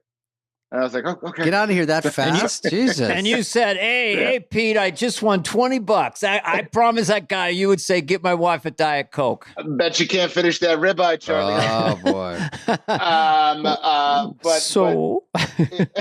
But it was, to get an offer to be on a TV show, especially a sketch comedy show was just a dream. So I was just kind of like, great, let's do it. And there was really great writers there, some great a lot of great people came out of it. You were with Bobby Lee around then too? He's funny. I see him. Oh, my friend. I know you're friends with Bobby. You've been friends with Bobby for a very long time. We're business acquaintances, yes. And Josh Myers, Zeth's the great brother, Josh right? Myers. Yeah. Mm-hmm. Josh Myers and Michael McDonald was still there. Jordan Peele and Keegan-Michael Key came while we were there. Nicole Parker. You'd have a big fat cast at that time. Yeah, we had a big fat cast. Dude, I like that when I look at your impressions. When does Bo Bice impression come up these days? Not as much as before. Yeah, you have some quirky impressions. Can we get a few? The off-label, obscure. Carrie Underwood, right? Is that him? Rutherford B. Hayes. Bo Bice. Oh my God. I mean, I'm still doing it a lot, obviously. I shouldn't say this, but I feel like Bo Bice, if you told me he stormed the Capitol, I'd be like, yeah. Bo was just typecast. But yeah, Mad TV definitely did a lot of impressions of the moment. Of course. So, we got stuck with that too. It's like whoever that week, you're like, go around the room. Can you cover this one? And you just have to work on something close. Was there ever one that you guys were like bummed that you're like, this is a bad impression. I don't want to do it. Oh, there's some are super hard. Usually during the primary seasons politically, they'd say, you're John Lickwick from Pennsylvania Circuit 4. And then you look at the impression like, hi, I'm John Lickwick. And there's no hook. Nothing. And, And then Lauren would say, are you ever going to get Representative John Lichtnick? And I said, no. I said to Lauren, no, it's not going to happen. It's not going to happen. But the key to impressions, if you can't do it, just say the name of who you're doing right at the get-go. Oh, yeah. That's John it. Lichtnick. I'm John Lichtnick, and they don't know. But what was your best one? I'm just curious that you thought was the most accurate, because I saw you did Arnold. But my Arnold was not great. Especially that was a huge bummer because Will Sasso was on the show. I really kind of replaced him, and he did the funniest Arnold. Oh, so no. then I had to come in and do my kind of half-baked one that wasn't that great and it wasn't funny and it wasn't as good I like as Will's. it. Well, it's already good. But Will's was like a tour de force. Yeah. I kind of look like Mark Wahlberg, so sometimes I do Mark Wahlberg. Come in, sit down. Maybe I'll give you a knuckle sandwich if you're lucky. Yeah, that's it. That was kind of, but there was a lot of times too where I would just I remember one time I got assigned, they were doing a Frasier parody. And the writer's like, you're going to play John Mahoney, who was the father on Frasier, who's a great actor. Yeah. And I was like, I can't play. He's like an older man. Yeah. And I remember sitting we did a lot of prosthetic makeup on that TV. Like I think more than SNL. And I remember sitting in makeup for like 2 hours as they're aging me. And I was complaining so much. And I was on set and I only had like 3 lines. And one of them was, I'm John Mahoney. And I complained so much that they cut down my lines where I only said that in the sketch. And it was because I complained so much. 5 hours of prosthetic makeup, 6 hours to get it off. Getting it off when they put that like alcohol directly in your eyeball. And they're like, oh, don't worry. I'm such a colossal puss when I do movies and they're like, or SNL even. But you hear about these people that are in makeup chair for 9 hours a day. I'm like, well, what are you shooting? Like you shoot half a scene and then go home and undo it all. Like you're only legally allowed to shoot so long, and you get all this shit on to look like the Blob, and then or the Penguin. I would just say I'm going to sleep as the Penguin, guys. Right. We'll give you a head start tomorrow. Who's the guy who plays the Penguin now? A nice looking movie star. Farrell. Yeah, and it's like hey, some agent somewhere's going, you're throwing away your good looks. You got good looks. You're behind rubber. I can't monetize this, kid. Yeah. But so he got enough good looking parts. Now he just won something for the Penguin. So I want to actually come up with a lit cigar at some point. It's like it's a magic trick. Well, I know you're. But, I know you from your Rafael Palmero. I like they bother putting that in your Wikipedia. What the hell is a Rafael Palmero? I think it's a baseball player. He was a baseball player for the Texas Rangers, and he was like a big steroid guy, and he kind of famously went in front of Congress and was like, I did not take steroids. Oh, right. So we did like a parody called like, oops, I just took steroids or something. I can't remember what it was, but that was another impression that I still am getting a lot of love for. People are constantly asking me to do. Oh, really? A baseball player who retired in 1996. What did they do the thing like, because I noticed when the Mark McGuire and those went up to Congress that they were so roided up. By the time they got to Congress, they didn't bother to buy fitted suits. So like they got little pencil necks and giant suits, and it was so obvious. Bursting through gigantic suits that were totally natural. Look like David Byrne. I'm wearing a 52 large, and now I weigh 160 pounds. But I'm telling you, I did nothing. That 290 I put on. But I know my head is 3 times the size of a normal man's. Yes. I know that, Senator Lupnick. I have a huge jaw and forearms for no reason. I love the callback. It was representative, but well, it was your character. I loved it. Well, he became a senator. He became a senator. I'm going to run with it. So you did a lot of work before you got on Mad TV, and you went to Amsterdam for 2. Who went with you to Amsterdam? Yeah. So I was there. So there was a theater that a bunch of the dudes in Chicago started, because like Dutch comedy back in the day was very... Josh Myers, right? Josh Myers was there. Seth Meyers was there, and I kind of came in right after him. But I was there with Brendan Hunt, who I don't know if you guys watched Ted Lasso. He's Coach Oh, Beard. yeah. Oh, yeah. I love that guy. Yeah. And then, I was there for about 2 years, and we had great people come through. Sudeikis came through there for a year. Sudeikis. Jordan Peele. Suda Cakes was there. Jordan Peele, Liz Kukowski, Kay Cannon, who directed me in Blockers, Amber Ruffin, just all these really, really funny people. And it was a really fun time too, because it was like before 9/11. You know what I mean? Like it wasn't even the Euro yet. It was the Gilder. Yeah. So it was really nice. And I still talk to a lot of the sex workers I befriended while I was there. We still keep in touch. Sex workers, okay. Dutch accent is tricky, but the Myers brothers, Josh and Seth, didn't they live there in high school or something? They have a big affinity for it. I believe. They just really, like, Josh kind of went native for a while and dated like a Dutch woman for a long time. And yeah, the Dutch people as a people, they're very like reserved. They're very honest.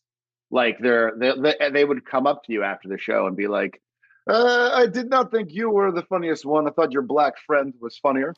But the song about sex was very good as well. So congratulations and goodbye. And you're like, thank you. And goodbye. If I had $1 for every time my wife said that, because she's half Dutch. Her dad was Dutch. And she says, oh, yeah. I listened to the podcast and Ike was a terrific guest. You were not at a 10. You were a little bit late there. I don't know why you were late. The Representative Lutnack comeback was very entertaining. I'll see you at dinner time, bitch. I go, bitch. Why do you have to say bitch? That's unacceptable.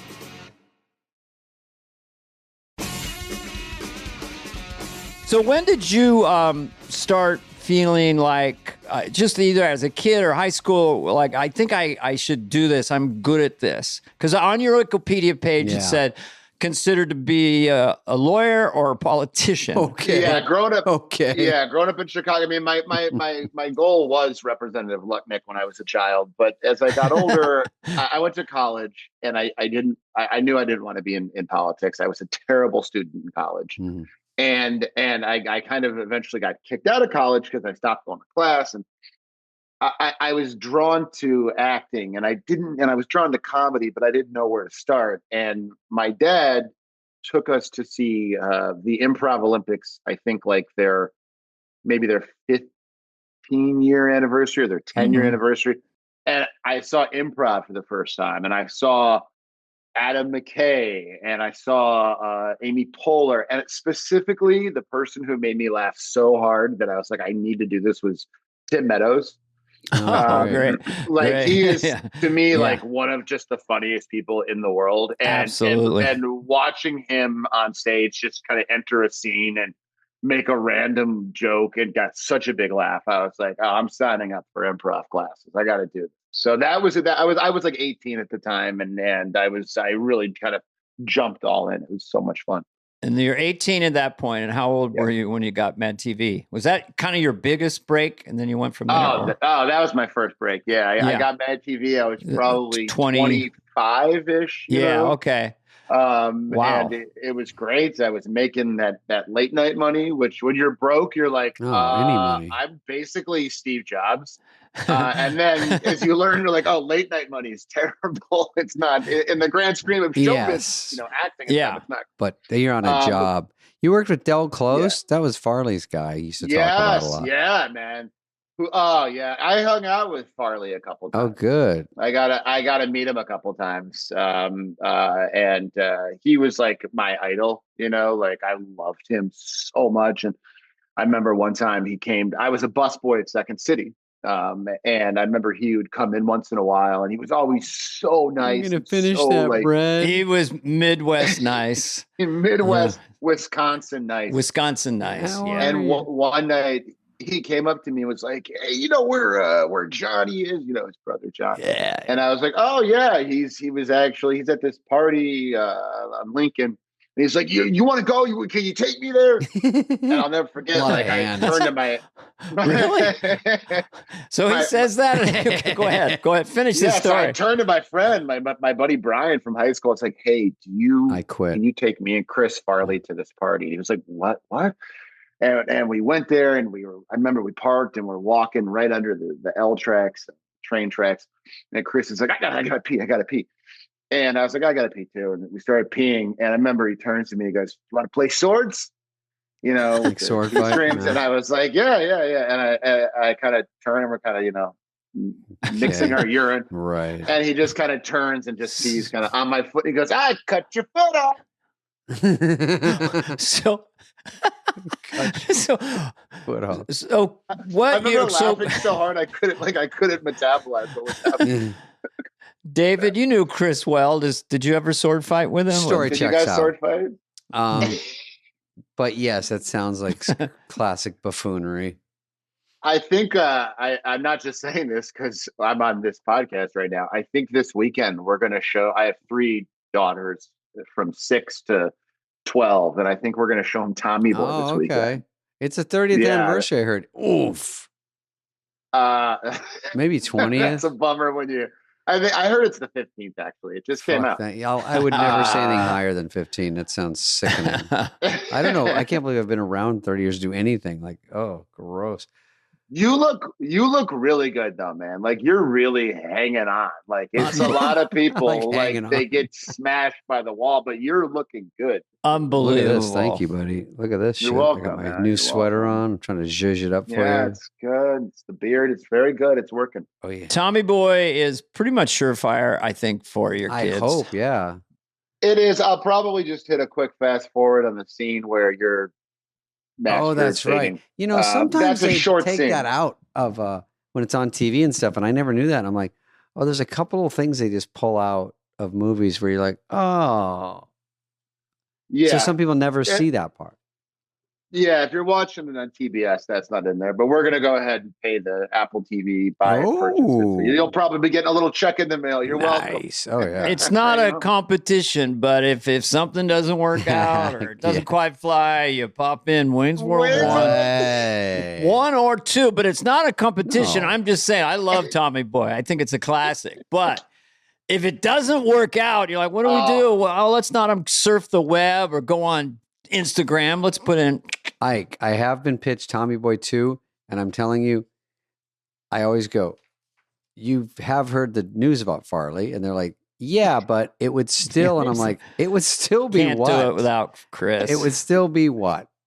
I mean, you don't think that was 99% of them? They're like, it's about, and I'm like, oh, it's just a good solid brake pad movie. Do they push back at the co-star who knew Chris better than anybody? I said, well, I can't do it. You can get someone else. Yes, I think it's a prequel where you go back to the founding of Callahan Auto Parts. Oh, okay. And you have basically someone playing like young Brian Dennehy. You go way back. Okay. You go way back. Yeah. So this is way before Chris. So really what you're like looking for, 100 years instead of looking for a modern day Chris Farley, which is impossible, you find a modern day Brian Dennehy, young Brian Dennehy, which I think is doable. Okay. I think that is doable. Okay. That's interesting because looking at all your stuff, you're a writer, right? A real writer, not a comedian who I'll not get in some the bullshit. Room, you know? And you're a co-producer, co-writer of your current project. Now, how do you say it, Dana? Now, I'd say that's the best pitch for a Farley that I've heard for a Tommy Boy sequel. You slap on executive producer, you do a cameo like Stallone in Staying Alive with Travolta, and you do that little turn, and it's David Spade, and then you walk, boom. So much boom's coming. That's all I mean. Do you like money? Do you like money? Do you like dollar bills? You like money? We're asked that a lot by our agents and managers. I don't think I want to fly to Malaysia for a one-nighter. Guess you don't like money. Well, do you want to go with me? Spade likes money. That'd be do you want to do impressions of Joe Biden for the Saudi royal family? I don't. Well, that because they don't care what they pay. No tax. We pay the tax. We paid the shitbox golfer $400 million. He can't make a putt. My friend, you are going to go home with this lion. Yes, it will fly with you on the plane. It's we kill you on the way back to the airport, so we get it all back. The key to that is my friend. That's it. My friend. My friend, listen to me, my friend. We are going to make you so rich if you want to be rich. And I'm from Denver. I just adopted this accent by watching too much Alabarsi television. Too much. All right, go ahead. Running Point. Now, I have heard it both ways. Like, I think it's Running Point and people say Running Point. I thought it was the Mediocre Rascals. Wasn't that the name of it? That was the name we tried to get. The Mediocre Rascals. I decided to be. The Little Rascals own any rascal. Right. And Eddie Murphy would have a bone to pick. Yeah. Luckily, we get involved. It's whatever you want it to be. You could say Running Point. You could say Running Point. You could say Running Point. Yeah. Because there is something when people go, you're going to run point on this job or whatever on this client. Right. So I call it Running Point. And no one else does. And I call it, what's the point? What a no. I was just going to say, funny. okay, I got to put this in. I'm going to watch it on Netflix. I watch the pilot. A VCR. All right, I'm from pop it in. From the 80s. I mime it, even if I'm clicking on digital. And you guys nailed it. There's a genre of that kind of workplace fun, single camera. And I honestly was thinking to myself last night, I don't feel like these people are acting; they're having fun. So whatever you're renewed for a second season. Yeah. We got my sources tell me we're picked up for another season. But you do something. You're part of putting it together, or is this? You're an executive producer with Mindy Cowan. Yeah. Mindy came to my partner Dave Fasson and I and was like, "You guys love basketball. We work together, the Mindy Project. We have this show that I think could be a funny kind of family business show at a basketball club." And we loved her. We had such a fun time working with her. It had been a while, and we had just finished up a thing, and so we kind of spent a long time kind of breaking the show and what it could be, and we kind of it became very, very real when Kate Hudson was like, "I want to play this part," because that was like, wow, that's a real no fooling movie star. Yeah. She's fantastic in it. And you got Justin Theroux too, who's just too cool for school. Friend of the show. He's so cool. Friend of the show. Yeah. He's my best dressed friend. He does dress cool. Yeah. And it's just like, I think he has clothes that are like all bespoke, like little leather jackets that like are only made for him. His apartment's a speakeasy. Can I throw something about this has been a thing that we talked to Justin about it. I just have a thing that like he would be the perfect guy in a Rod Serling biopic. Oh my God, he looks so much like him, and he really play does. that vibe. But I don't. It doesn't have to happen. But I just picture if you will. Picture if you will. He did Night Gallery. A tiny leather jacket. Picture if you will. Dracker Cologne. Well, I love that he's so polite. I can't think of the other stuff. Instead of think of this was the first thing. Think of this. Then he said, picture if you will. I watched 2 episodes of Twilight Zone yesterday.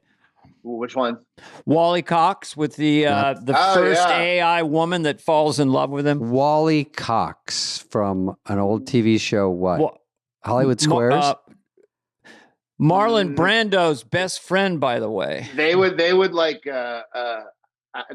have sex with the same woman at the same time. They were like very famously like Coxman together. He was on that show, Esca Bros.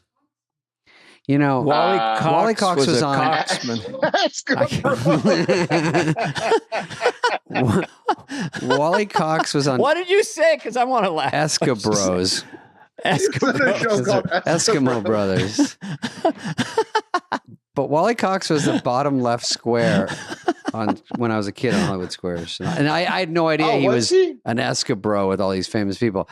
I just thought he and Paul Lynde were funny, you know. So that's tremendous. Smells like pussy in here, I think. Yeah. Smells like that was repeated on our podcast. But anyway, to get it in again. Back to your show, Scared Straight. What? So you get Goldie Hawn's daughter. You get Katie and Katie Hudson, who I think is tremendous, amazing, and it's so much.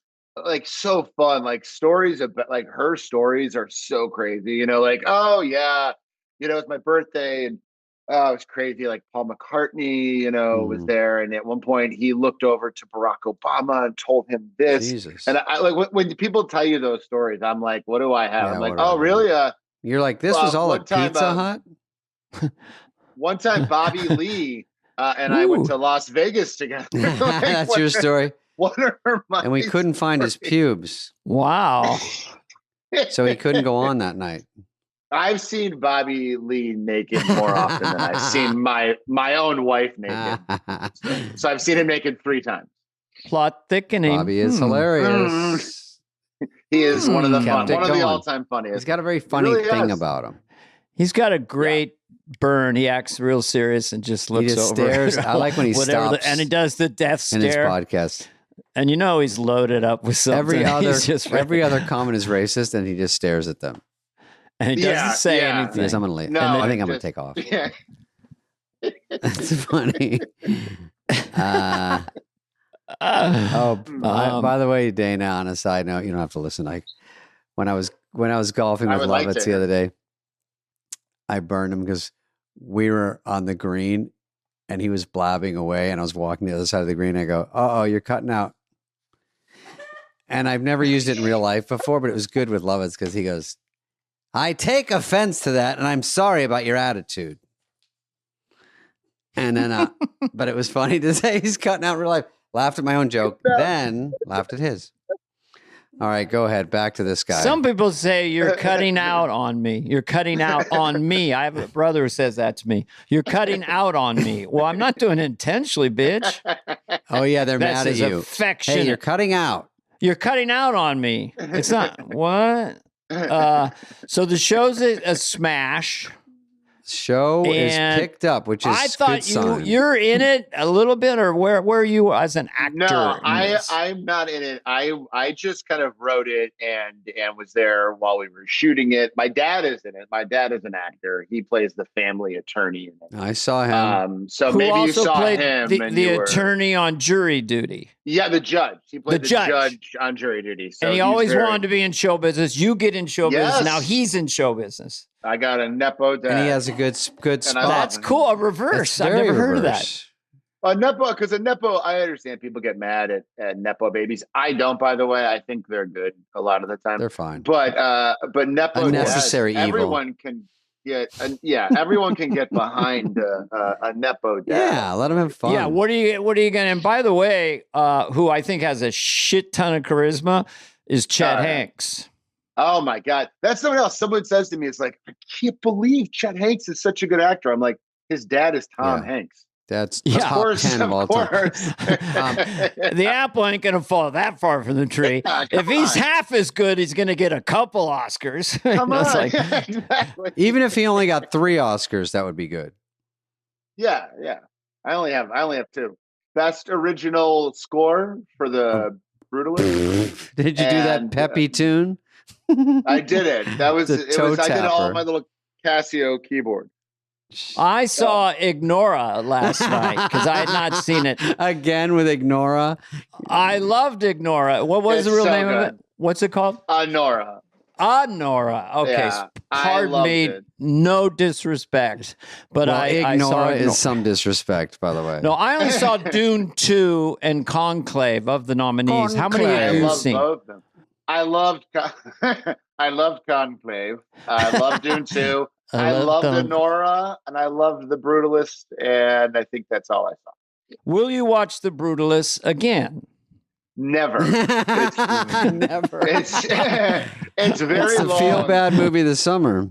Yeah, it's really it's brutal. But I really did think it was cool. And was Dune 2 with the popes? No, the popes were. They had to get a new pope, so they sequester him. Not unlike a jury, they put them all in this big room in the Vatican. The pope, yes. Don't you think he's a little Game of Thrones? He can't be pope. You need to be a little heavier. Yeah. You can't have a stick figure as a anorexia pope. popes. They need to be round. People want to Marcy. Marcy.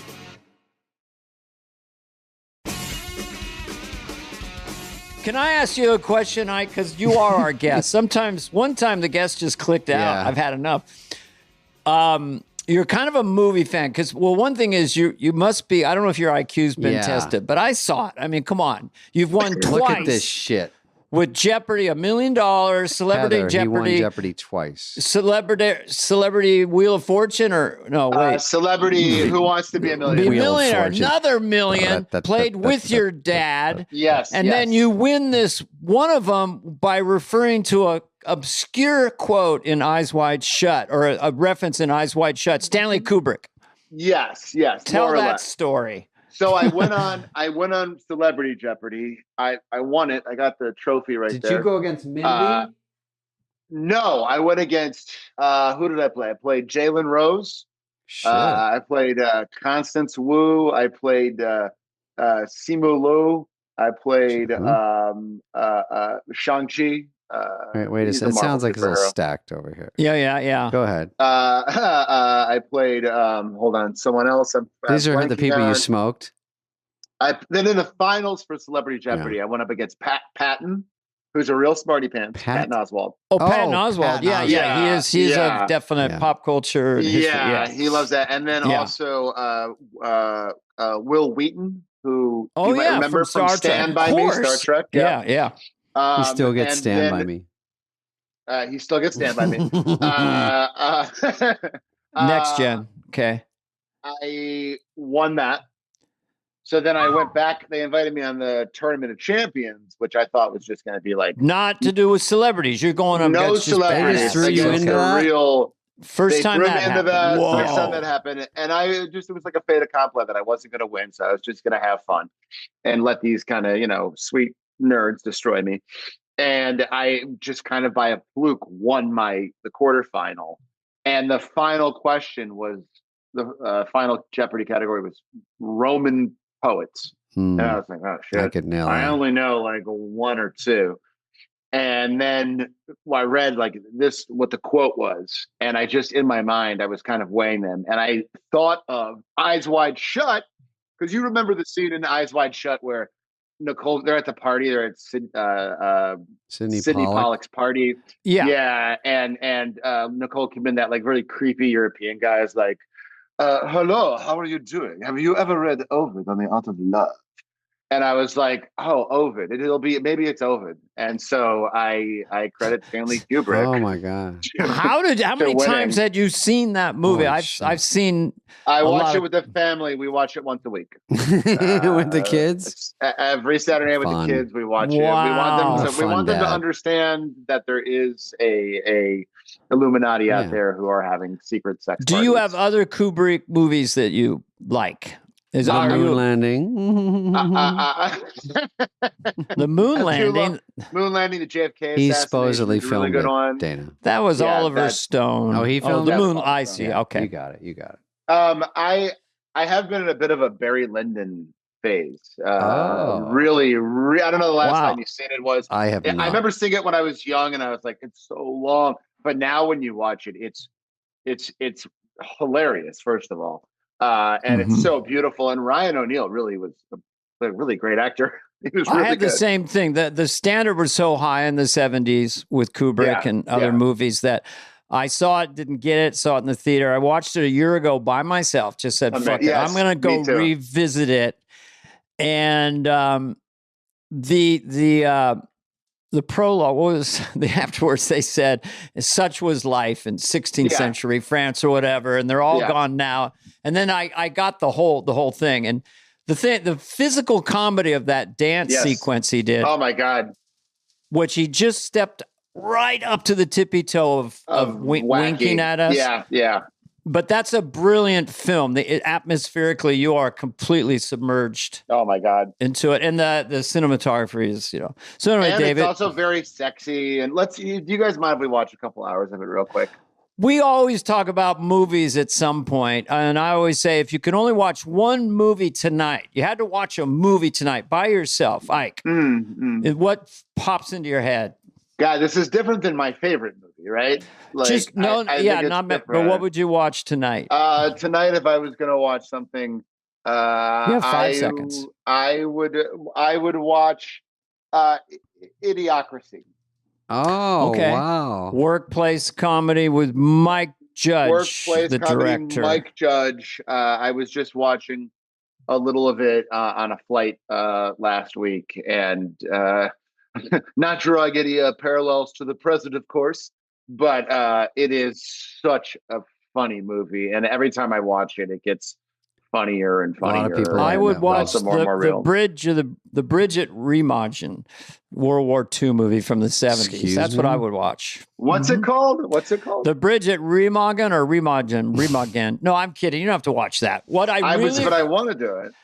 Yeah, he was. I like The Longest Day. If you like World War II movies, that is a great movie, The Longest Day. But if you haven't seen, because God rest his soul, Gene Hackman, if you haven't seen The Firm, you've seen it, right? Oh, yeah. He's great in that.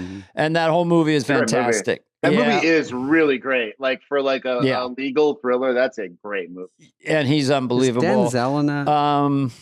No, that's The Pelican Brief. That's his next movie. Oh. David, what would you watch? And don't say Tommy Boy. Don't say Tommy Boy.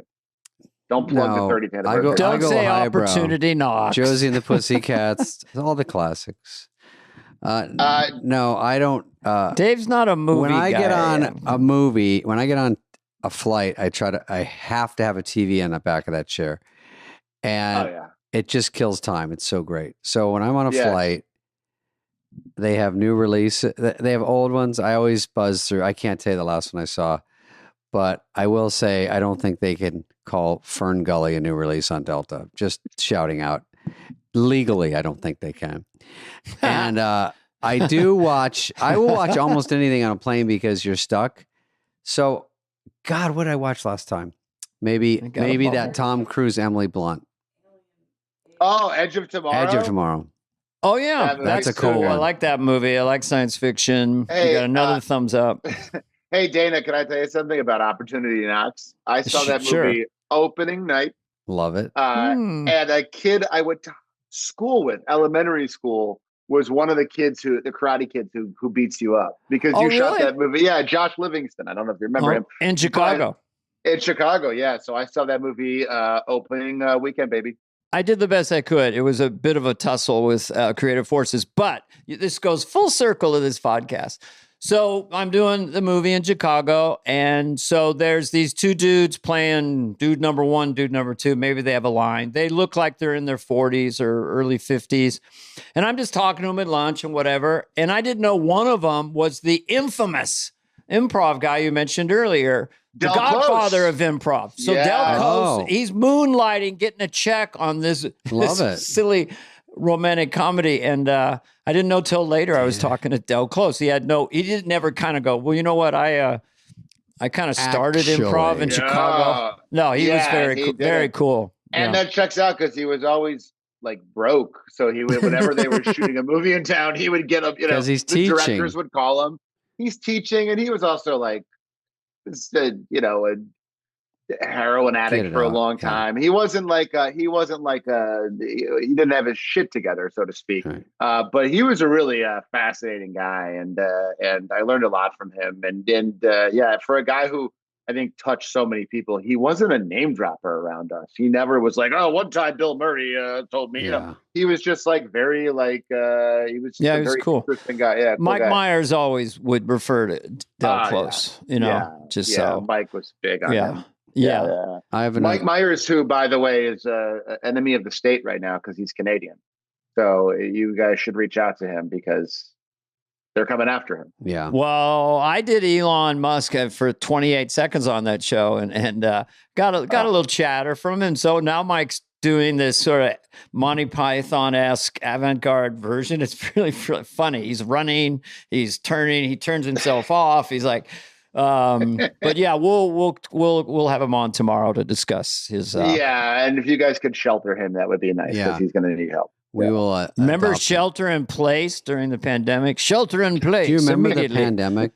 Wherever you are. Do you mean the plandemic? Yeah. Guys, can I bring up a a video of Anthony Fauci that I made? It's a jib jab where he kind of admits the whole thing was a hoax. I want to hear it. I want to see a jib jab. You know my Anthony Fauci bit that I know I told you if you had 2 shots. I just do this guy for him. you'll be dancing in the streets. I missed it by a little much. A little bit. Who knew it was a mutating mother? That's why I'm introducing the Daily Shot. Anthony Fauci's Daily Shot. Every single day you go to your healthcare provider. By the time you get to your car, you don't have any immunity, but it's a beautiful 39 seconds. He does. He's a doctor. He's supposed to be like, have an academic voice, and he sounds like he's trying to sell you like an old Pontiac in New Jersey. Let me get you in this LeSabre. From the bottom of my all-new leather Fauci's, go fuck yourself. I just did that for myself. You are a great audience, Ike. You must be fun in the writer's room, and you're a great writer. I have a serious question for Ike before we get rid of him. Please. You were shooting the movie Blockers, which I think I just met your director recently. We had Kay Cannon, super cool guy. He's also friends with Theo. Wait, Kay Cannon directed Blockers. Oh, maybe that's a lady. Maybe he wrote it, or did you write it? There were other writers. There was it was one of the 40 people. That exactly. He's friends with Theo, pretending to be part of the film Blockers, and he was on the set. And but it says because I have a bad neck, and you fucking did a stunt. You hurt your. Yeah. God, that's the worst on a movie too. Yeah, it was a bummer. What dick joke were you doing where you fell? I was trying to suck my own dick. It was an improv that I threw in there. Guys, one take. Keep the cameras going. Yeah, it The last happens. take of the thing. No, right when it happened. You kind of don't even realize what's happening until before you know it. You have a doctor being like, "Hey, you fucked up your neck." Oh, and so I was really bummed, But luckily, like I really took the rehab of it all really seriously. The worst part about hurting your neck, besides the fact that you could possibly be paralyzed, is you have to wear a neck brace, which we can all agree did do that? Is an inherently comic thing. Like when you see people in a neck brace, you're thinking like Christopher on The Sopranos or like John Larroquette on Night Court. It's like it's a funny bit. Because most of the times it's like 9 times out of 10 when someone's wearing a neck brace, they were rear-ended. But this one, it was a more involved one that was like had braces and buckles and stuff. Oh no. And that was rough. That was really rough. Because like I would see friends of mine, and people on the street too, I don't even know them, would walk up to me like, "Oh my God, what happened?" They feel for you. And like they feel for you, which is nice, but you're also like, I don't want to. Can't tell this fucking story. I don't want to talk about it. Yeah, I don't want to talk about it. You can tell us though. So no, it was a bummer, but it really every morning I would wake up and they were like, you gotta correct your posture, which is basically if you shrug your shoulders and put your arms up and then drop your arms, that feels crazy, right? But that means that's your proper posture. Okay. So I would strap that brace on and put on like a giant sun hat and just like walk up and down my block for as long until my legs gave out. Basically, I was committed to fixing it without surgery, trying to hold it. So, and I didn't have to have surgery. And now watch this. Ready for this? Oh, that's good. That's more than I can do. I could do the full Brady Bunch mobility.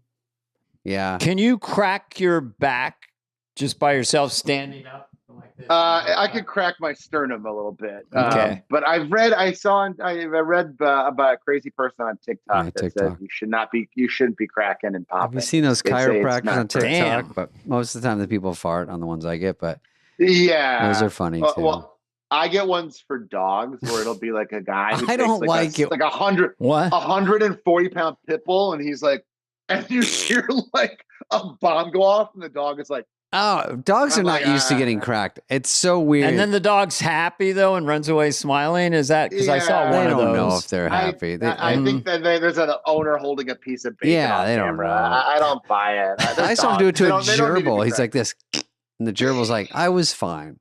By the way, who's complaining? I did it to a red ant. I was like, can you cut him in half accidentally? And the ant was like, he's like, it's more my thorax. Luckily, I can regenerate. It's more my thorax. Well, a gentleman joins us here today. I'm Mr. Ike Baron Holtz. She's made quite a splash on the Mindy Project. Plays a character named Morgan Tookers. Is that funny, Ed? Morgan Tookers, male nurse. Oh, please welcome Dan.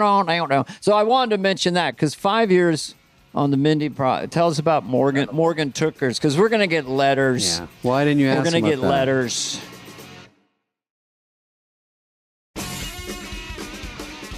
We haven't even have we had Mindy on, Dana? We should have Mindy on.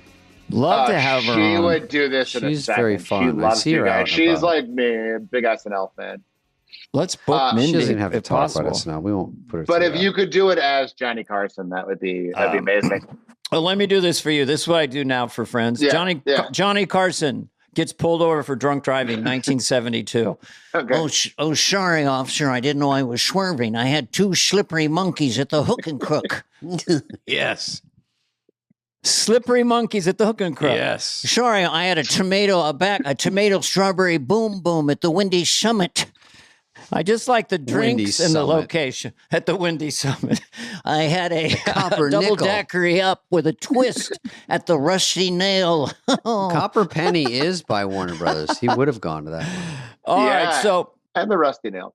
And the Rusty Nail, or the Desperate Pillow is another good watering hole. The Desperate Pillow, but anyway, so those Mindy 5 Project, years was big for you, it was right? And it was so much fun. It was such a fun job. We had such a fun cast and writers. It's like when a lot of my children were born while we were doing the show, and now it's so crazy. Now they're watching it. It's on Netflix, or it was on Netflix, and now they're watching it, and it's really sweet because you do stuff like, and you just kind of don't rewatch it for a long time, and then it comes back to you one day with your kids, and they get to see me. That's fun though. Like farting so hard that my pants fall down. And Yeah. So, how old are the kids again? 6, 9, and 12. 6, 9, 12. Okay, so they're still in the world of innocence and magic. Except and they have social media, but still, they're like they do. But we don't. I really am like, you're gonna watch like SNL and Wayne's World and Tommy Boy and the things that I loved, because at some point they're gonna go online and watch some idiot online. So, and as long as they're in my house, before they like the pranksters on TikTok, you have to give them some baseline. If I was running for president, I would sadly have to execute all TikTok pranksters. I do not like pranksters. Or you're put in a gulag, like because they're not even like clever pranks, man. It'll be like a guy, like an older man in a Home Depot, like trying to get like a bag of mulch. And they walk up behind him and like give him a wet willy. And the guy's like, what the fuck? And then they run away. And I'm like, or they hit him with a ball in the head and then they both look around like, what happened? I'm like, beat that guy's ass. Too. I got hit too. And it's like, you guys are now going to break rocks for 5 years. Yeah, please. Let's see some pranks about that. I've seen when pranks go bad. I should send you one, Ike. It's Instagram where it goes wrong and they get the shit kicked out of them. It's great. David, I have seen those, and it's mother's milk to me, where a guy just starts wailing. Yeah, and he's like, it's a prank. It's a prank. Who cares if it's a prank? I've seen those too. Why would I be like, oh, you're not Candid Camera. You're some asshole. Oh, sorry. I didn't realize you were disrupting my life for internet. For your I'm going own to stop fame, punching you in the face. Don't get me going, Ike. Ike, now I have to say, were you named after Dwight D. Eisenhower, whose nickname was Ike? I'm sure you've been asked this a billion times, but Ike is a very my name's a little unusual. This one's for the fans. I've never discussed this before, and I never will again. Never been asked. I will never discuss it again after this. It's very private, but I will tell you. No, my real name is Isaac, and yeah, I know. There we go. It's a Jewish bummer. But I had a teacher, my favorite teacher, a guy named Kehoe, Mr. Kehoe, and he started kind of calling me Ike, and that's really when I kind of became Ike. And Ike's kind of cool because it's very rare. It's rare, and most Ikes I think are good. Ike Eisenhower was an amazing president. Turner was really, really good. Okay. Ike Turner's the rough one, but you also have Ike Austin was the center for the Miami Heat, was very good. He was a good Ike Turner early on had a vision. Yeah. And I think we can all agree he made some very bad decisions. Yeah. But and I don't like him. I think he's a bad guy. Good job. On the record with that. On the record, I want to just end the controversy. Okay, it's 12:23 Pacific Standard Time, and the controversy. Ike Turner gets he votes Ike no. Barinholtz thumbs down. Come on, Zoom. Put that thumb. Come on, let's do it. It doesn't do it when you really do it. Look, I got rain. Dana, look at that. Wow. Heather, did you see that? We don't know how it happens. It's just random. I can't. He has a special Zoom app. Yeah, you know, it's It costs Spade a little World. more, but it's Yeah. worth it.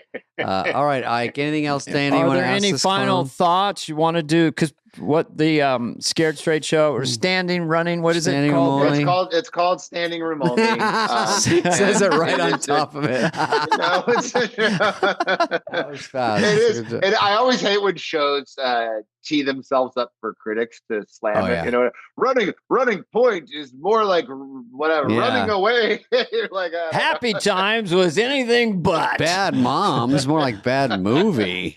Yeah, that's really like, clever. hey, come I think on. they're so excited. Don't that go they for came up that. with such a delicious pun. Delicious. Delicious. No, I just gotta say when I first heard your guys' podcast, I listened to it. I was so excited being on this show. So much fun. You guys have made me laugh so much over the years. Thank you. It's really Thank you, buddy. it's wild. It's wild. I'm putting you in the Hall of Fame of guests. Yeah, good only laughs, because you were so lot of lively, fun. so much energy. You laughed at our jokes. Yeah. So hey, can I say, suck it, Thoreau? Yeah, Thoreau. Yeah. Oh, he's Thoreau's always gotta in the come Hall back of Fame, and try man. to beat you. Yeah. Well, let's have a little competition. Make it healthy. And you're Make it smart. interesting. No one knew that. That's great. No, I present very dumb. Won $2 million for charities on. And Oh, as you a gave it writer, to charity? correct. Wah, wah. Yeah, What are you gonna I always keep? like a it's a portion foundation goes. I've started. I've started a foundation that I wet my beak a little bit. Yeah, Don't worry. wet my Don't worry beak a about little that. bit. Yeah. Wet I'll the take a beak. taste. I won't take all of it. I'll wet my beak a little Get a bit. little Don't worry. taste. Some went to some kids. Some went to some poor people. Some went to my boat. Yeah. Ah, Something for the effort. I wet my beak is a great figure of speech. That's got to be it. We got to do a Sopranos remake, man. That Oh, is a my fucking God. brilliant thing. That's so. the best. That's the All best. right, Yeah. boss. Appreciate it. Look for running point.